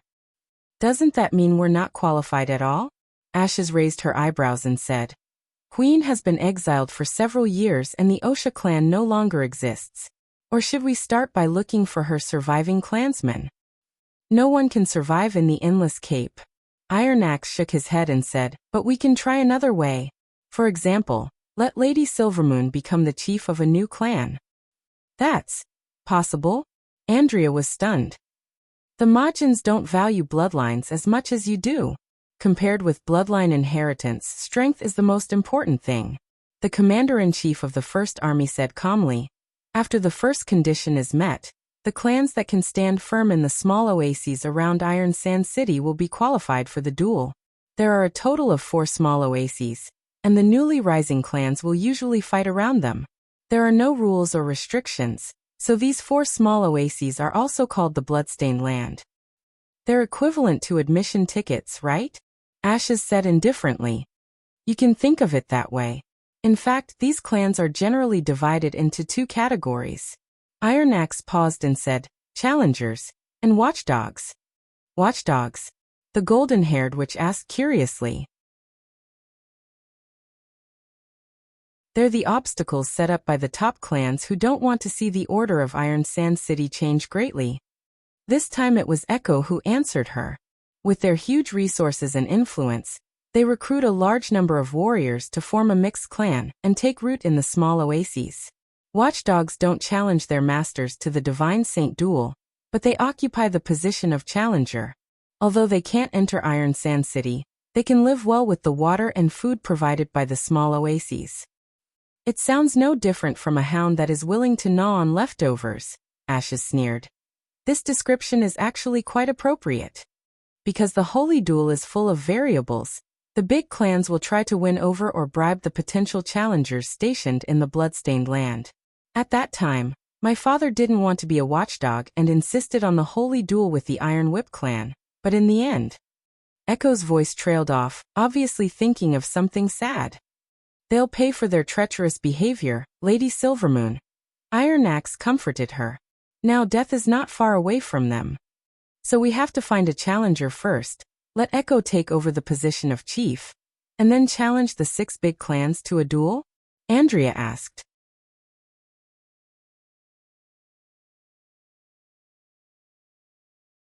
Chapter 746. Thuram's favorite thing to do was to sit on the second floor of the tavern and enjoy the endless flow of customers downstairs. This was his tavern and his territory, so Thuram named it the Skull Wine Cup according to his own preference and redecorated it. He also hung a series of incomplete skulls at the entrance as a sign of the tavern. Even though 5 years ago, it wasn't called that. What was it called at that time? Fairy Forest. Or Fairy Garden. Anyway, it was not important anymore. Thuram took a sip of the strong wine filled with fire lantern fruit, and let the hot taste fill his tongue. Such a weak name was not suitable for the bloodstained land. There were no fairies or fairies here, but there were as many bones as one wanted. After every battle, there would be a pile of corpses left on the outskirts of Iron Sand City. Compared with the easily rotten flesh, he preferred the bones buried in hot sand, especially the skulls. First of all, it could intimidate those who came to drink and make trouble and let them know what kind of place this was. Second, it could really hold wine, so he could buy fewer wine cups. After all, the former did not work for everyone. There were always some idiots born with deformed brains who thought that everywhere was like their own backyard, and their opponents were no different from crying women. Fragile crockery and glass were not ideal containers in a place where troublemakers often roamed about. Thuram had developed a habit in recent years to look at each customer. The people who came and went could generally be divided into 3 categories: the half-dead, the moribund, and the dead. Compared with their identities, he preferred to distinguish them in this way. The half-dead came for a very simple purpose: drinking, gambling, and playing with women. As long as they maintained their current behavior, they could basically finish the remaining half of the journey. Most of the moribund were watchdogs or challengers who came to inquire about the situation. They had already put their heads under the sword and might move away at any time. As for the dead, they were of course the troublemakers. Thuram's main target of observation was neither the half-dead nor the dead, because the former was boring and the latter could only bring a little joy when they were dead. He liked to look at the moribund the most. In them, Thuram could see himself when he was young. At that time, he was just like them, holding a sharp knife in his hand, in the blood-stained land envied by many clans, but his eyes were always looking at the Iron Sand City from afar. As he waited, his courage, hot-bloodedness, and strength left him bit by bit until someone took his place, and became the new master of the little oasis. He wagged his tail and begged for mercy to survive, becoming a part of the blood-stained lands. In the end, he turned from a dead to a half-dead. Even if one's life was placed under the blade of a knife, it was still possible for the dying to soar into the sky, like breaking out of a cocoon and spreading its wings, rising from the ashes. On the other hand, the half-dead would never have this opportunity. They could only find some entertainment as a form of comfort in the latter half of their lives. For example, passers-by who admired these oases, or died in the yellow sand, or became the new master of this place. At this moment, a subordinate pushed open the door and walked in, whispering a few words in his ear. "Oh, are you sure you didn't miss here?" Thuram was startled. That's what he said. and from the appearance of the woman beside him, it's very likely that she's a goddess. Thuram pondered for a moment before revealing a malicious smile. Bring them in. Remember to put away your weapons. This guy isn't easy to deal with. Yes. Look, now there's a big fun coming to the door. There were two visitors. Although their bodies were hidden under loose robes, he could still see that they were a man and a woman. When the tall man took off his hood and revealed his face in front of him, Thuram could not help narrowing his eyes. I didn't expect to see you again, Iron Axe. There are more things you can't imagine than the stars reflected in the oasis. There's nothing strange about it. Iron Axe first helped the woman sit down, and then calmly sat opposite him. But at this moment you should know why I came. Probably. Thuram shrugged. As an old Sand Nation, he was familiar with every holy duel in the Land of Fire. Some of the dying could rise from the ashes, but most of the dying had become completely dead. The Wuxia clan was one of them. Although he heard that some accidents happened during the duel, the result would not change. It's just that you shouldn't have come back. The Iron Whip clan is no longer what it used to be. As a mixed-blood warrior of some renown, he had once thought of recruiting him. Even though he had become a subordinate of the watchdog, his initial ambition had not been completely extinguished. He imagined that one day, the clan could once again occupy the small oasis, and then take a step further and walk onto the sacred dueling ground. However, that was several years ago. As for now, he just wanted to have some fun. Really? That's exactly what I wanted. Iron Axe said disapprovingly. I was worried that they had been driven out of Iron Sand City by other challengers and died in some corner. Now it seems that the three gods haven't completely fallen asleep yet. Thuram frowned. In his impression, the mixed-blood warrior was not a person who talked big. I understand your desire for revenge, but without the strength to match, it's tantamount to courting death. At this point, he looked at the silent woman.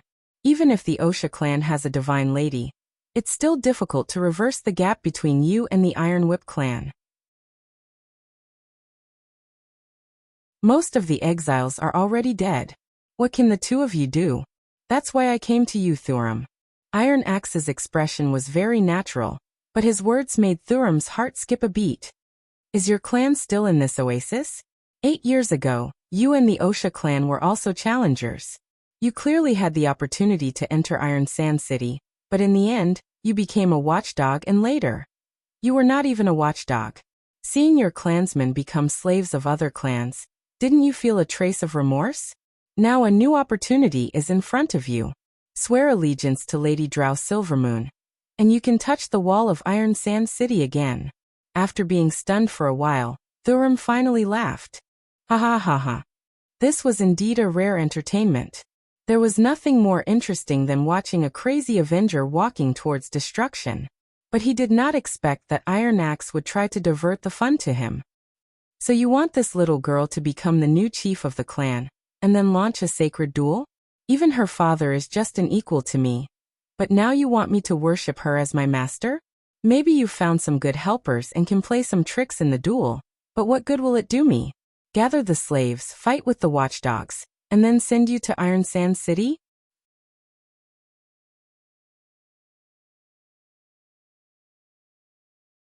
Chapter 747. However, Iron Axe did not fly into a rage as Thuram had expected. In fact, it was difficult to see any change in his expression, which made Thuram slightly surprised. In the past, this mixed blood would never allow anyone to threaten the Princess of Wuxia, not even verbally.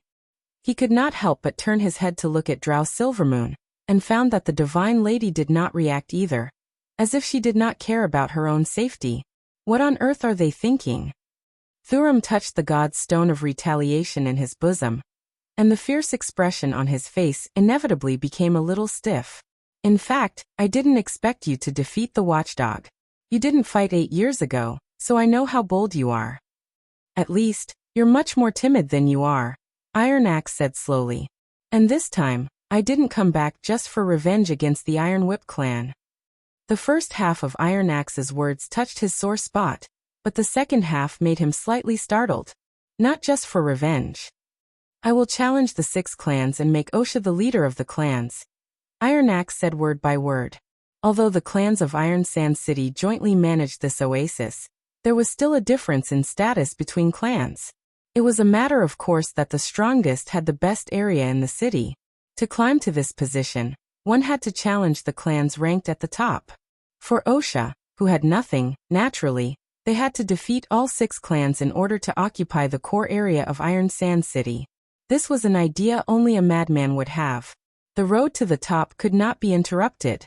The physical exhaustion of fighting 6 battles in a row was enough to make people desperate. Not to mention facing the first-class Majin warriors. Generally speaking, after a holy duel, the warriors of the clan needed more than half a year to recover. As for those who had died in the battle, they had to be trained or recruited again. In other words, the more resources they had, the stronger their foundation. Wildflame, the leader of the clans, had not given up the first position for decades. The Avenger is a difficult breed to categorize.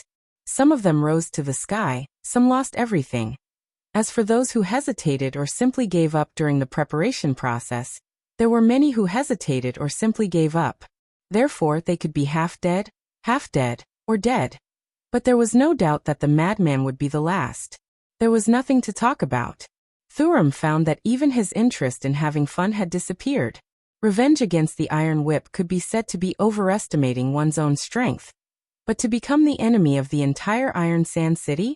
Just the thought of this news made him restless. In order to avoid getting himself into trouble, he shouted, "Kids, catch this guy, along with the woman." There were a total of 4 clansmen in the room, plus the 2 guards outside the door, all with sharp blades and god stones.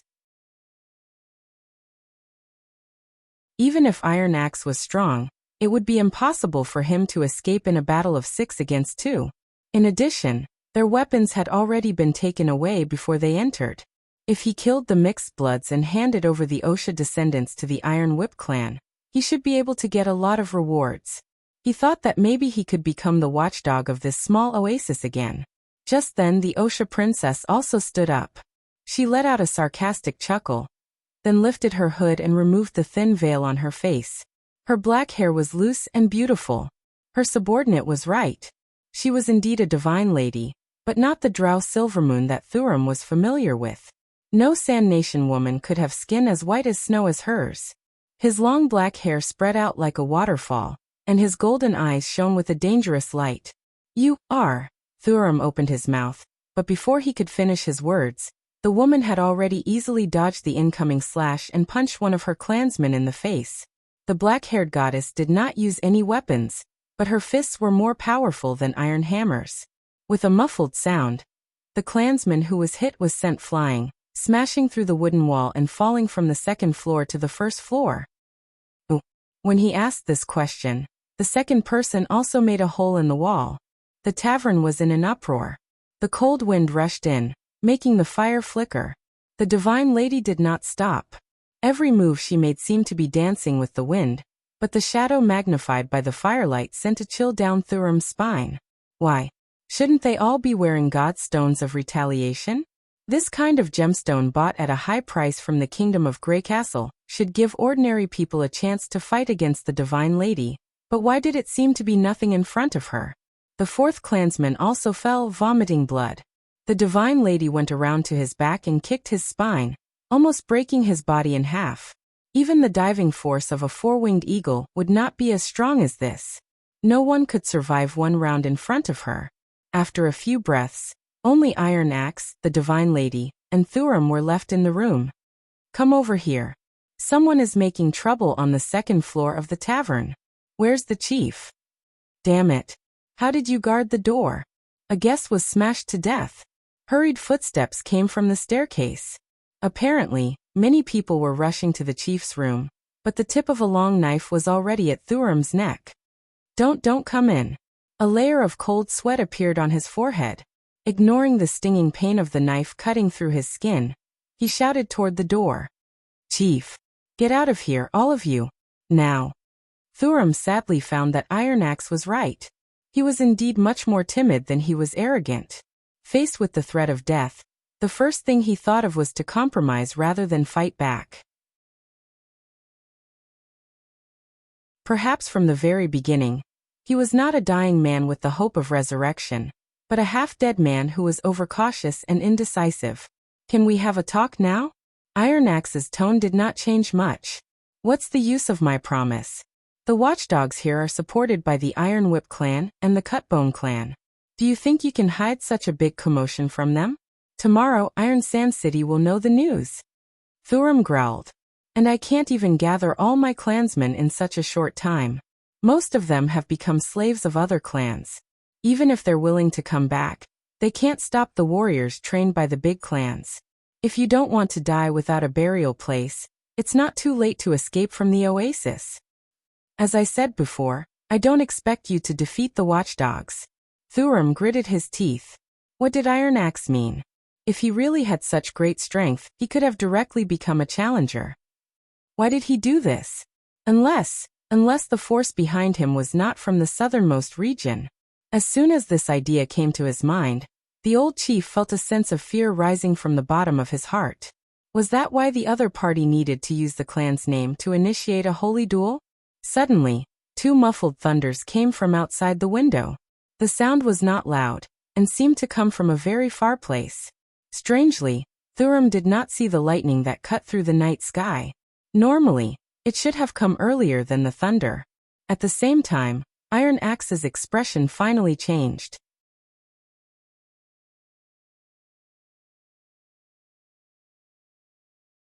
Chapter 748. The light of the explosion flashed like a firefly in the night sky. Vanner raised his telescope and looked at the oasis in the distance. The twinkling torches became the best indicator of the target. The closer they were to Iron Sand City, the more torches there were. Thousands of leaping torches outlined the camp of the Sand Nation, which was also the main target of the artillery battalion. After a while, a rumble came from the depths of the oasis. "The landing point seems to be a bit off," muttered Cat's Claw, who was also observing. "There's nothing we can do. It's not easy to set up the cannons in the sand, so we can only use the first few shots as test shots." Jop took advantage of the conversation to load the next shell into the barrel. "Anyway, let's hit further away. If it falls on Sir Iron Axe's head, we'll all be finished." "Don't worry, the tavern is far away from the camp. If we can hit it, the shooting manuals compiled by the sages will have to be rewritten." Rodney pulled the firing rope and said, "Ready." "Fire." Vanner nodded. The two Longsong cannons once again produced a deafening roar. The flames spurted from the muzzles briefly illuminated the ground in front of them. The raised sand and dust slapped on their faces, causing them to involuntarily squint their eyes. The small oasis mentioned by the Sand Nation could not be regarded as a real town. It was just a camp formed by the clans outside Iron Sand City. None of the houses were made of bricks. Except for a few low-rise buildings and sentry towers made of wood, most of the rest were tents made of leather and cloth. Therefore, the killing effect of the Longsong cannons was surprisingly good. Vanner noticed that no matter where the shell fell, the surroundings would instantly darken, but soon light up again. The former was caused by the blast of the explosion, which overturned the tents and torches, while the latter was caused by the mixture of torch grease and flammable building materials, which formed a more dazzling pillar of fire. This was the first time that the artillery battalion of the 1st Army had used pre-distance measurement to arrange the artillery position according to the firing table. The result was not very ideal, but fortunately, the fragile and flammable targets more or less made up for this shortcoming. After several rounds of bombardment, the camp of the Sand Nation had already been set ablaze. Several balls of bright flames were spreading outwards, and with the help of the whistling night wind, it looked like the entire oasis was going to be set ablaze. Although he could not experience the shock brought by the bombardment at close range, Vanner could completely imagine what kind of predicament these so-called watchdogs were currently in. Unstoppable and unavoidable. This was the god of war that His Majesty had mentioned. Praise the cannon. Praise the large caliber cannon. He proudly glanced at the gun battalion and machine gun squads lying in ambush in front of the camp, and once again rejoiced that he had made the right choice. In the future, the war would be dominated by the cannons. As for the flintlock, it would only be used to cover up the gaps and clean up the battlefield. It took Thurum quite a while to recover from the earth-shattering explosion. His ears were still ringing as if someone had slapped him in the face. Is that the thunder that Iron Axe mentioned? After the low thunder and sharp whistling sound, a sentry tower not far from the tavern was suddenly engulfed by a fireball, and the entire tower was instantly torn apart. At the same time, the violent explosion in his ears made him temporarily lose his hearing. Through the holes in the wall, he could see that many tents had been ignited by the splashing bonfire debris, and soon became bigger bonfires. People screamed and ran out of the bonfires, fell to the ground, and struggled, trying to put out the flames on their bodies. Unfortunately, only a few lucky people could do this. Some of the Sand Nation people near the sentry tower collapsed on the ground. Although they did not seem to have suffered any serious injuries, they could not stand up again. Damn it, this is not thunder at all. It's simply a heavenly fire that fell to the mortal world. Only Father God in the sky could have such terrible means. Thurum had thought that such a fierce attack would not last long. But he soon found that he was wrong. The thunder would be heard every quarter or so, followed by the fireballs and explosions.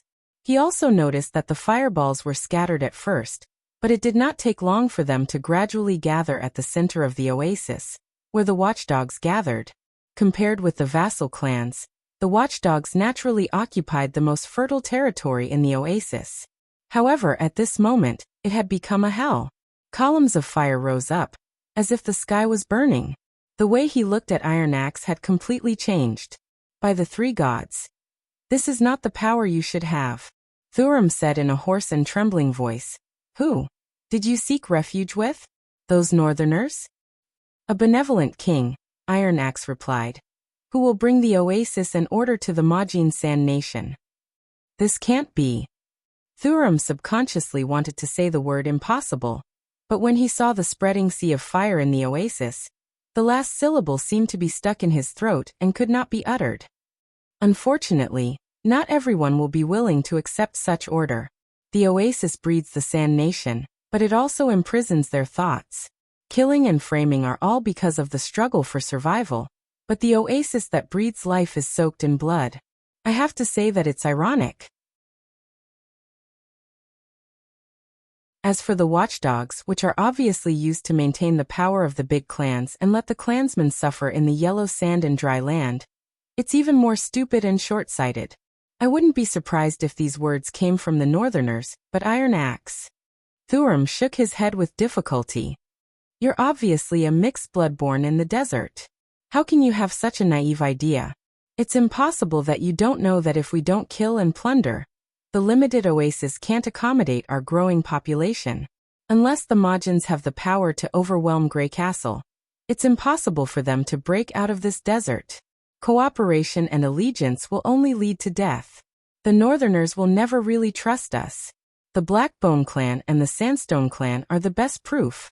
For a fertile territory, the two clans that had the opportunity to settle in Iron Sand City turned to the Queen of Clearwater, Garcia.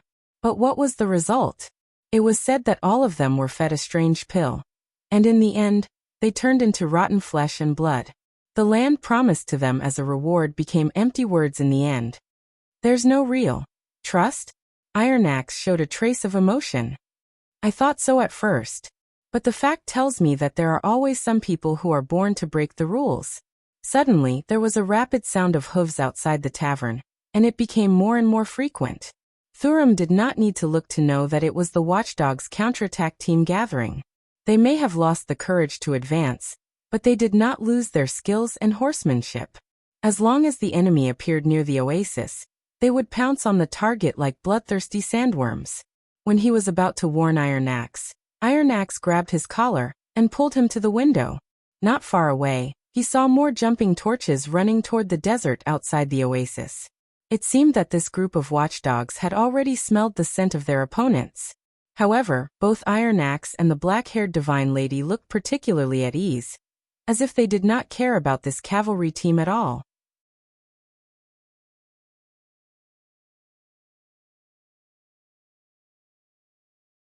Chapter 749. Night was not a good time to fight. Neither the sun nor the moon could be seen in the months of demons. The dim, cold light shone on the uneven desert. The side facing the light could still vaguely see the outline of the desert, but the side facing the light could not even see the fingers of one's hand. Therefore, torches were indispensable for both offense and defense. When scattered sparks appeared in the direction of the oasis, Danny carefully wiped a clip clean, then inserted it into the loading port, pulled the bolt, and loaded the gun. The enemy is coming. Watch out. I can see it. He first imitated the Malt's voice, and then answered to himself. In this way, it was as if Malt was still with him, acting as a protector and fighting side by side with him, even though he was no longer a member of the precision shooting team. Danny returned to the gun camp after his confinement, but Brian soon found him and brought him a brand new gun. It was the one he was holding in his hand. Although it looked no different from the bolt guns used by the precision shooting team, Danny realized that it was not an ordinary gun as soon as he held it in his hand. It was like a longsword with a similar shape, but some were just casually made by blacksmiths for practice, while some were precious swords that could cut a hair. The metal part of the gun gave off a unique dim light, and its surface was as smooth as a young girl's skin. All the joints were so smooth that they seemed to be carved by a knife or an axe. It felt natural and did not sting at all. What surprised Danny the most was that a monocular telescope could be installed on the top of the gun. The surface of the telescope was engraved with two straight intersecting lines, and the center of the lines was where the bullets would land. He did not know how this was achieved, but through the telescope, the blurry and small long-distance targets became much clearer, which in a sense extended the shooting range of the gun. The subsequent shooting training also proved his feeling. The shooting accuracy of this new gun was much higher than that of the common bolt guns. In windless or breezy conditions, he was 90% sure that he could hit the head of a human-shaped target within 500 meters. Danny was so touched that he almost shed tears on the spot when he learned that this weapon was specially made for him by His Majesty. Although he had made a disciplinary mistake, His Majesty had not given up on him, and had given him the right to freely choose his firing position in the position. There was no other way for him to treat His Majesty than to kill himself. However, when Brian asked him if he had any protectors he wanted to pick, Danny rejected him without hesitation. He already had his own protector. This gun. And Malt. More and more flames appeared in their field of vision, like stars reflected in the sea of sand. This was within the commander's expectations. Before every battle, the superiors would explain the battle intent and objectives in detail to each platoon, so that they would know how far the battle would end.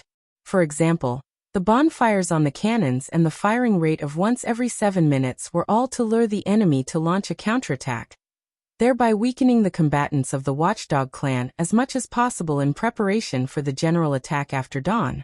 The brightly lit position would allow the enemy to notice any abnormalities, and controlling the firing rate would prevent the rapid and fierce bombardment from directly scattering the enemy.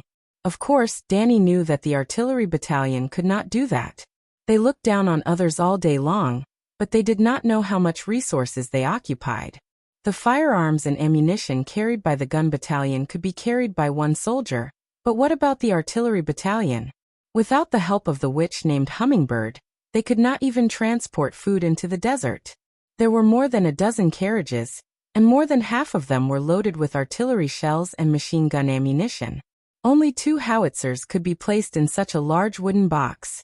If they were to fight as they did in the drill, the 2 long-song cannons would be able to use up all the ammunition they carried in less than an hour. What would happen after that? They could only watch helplessly.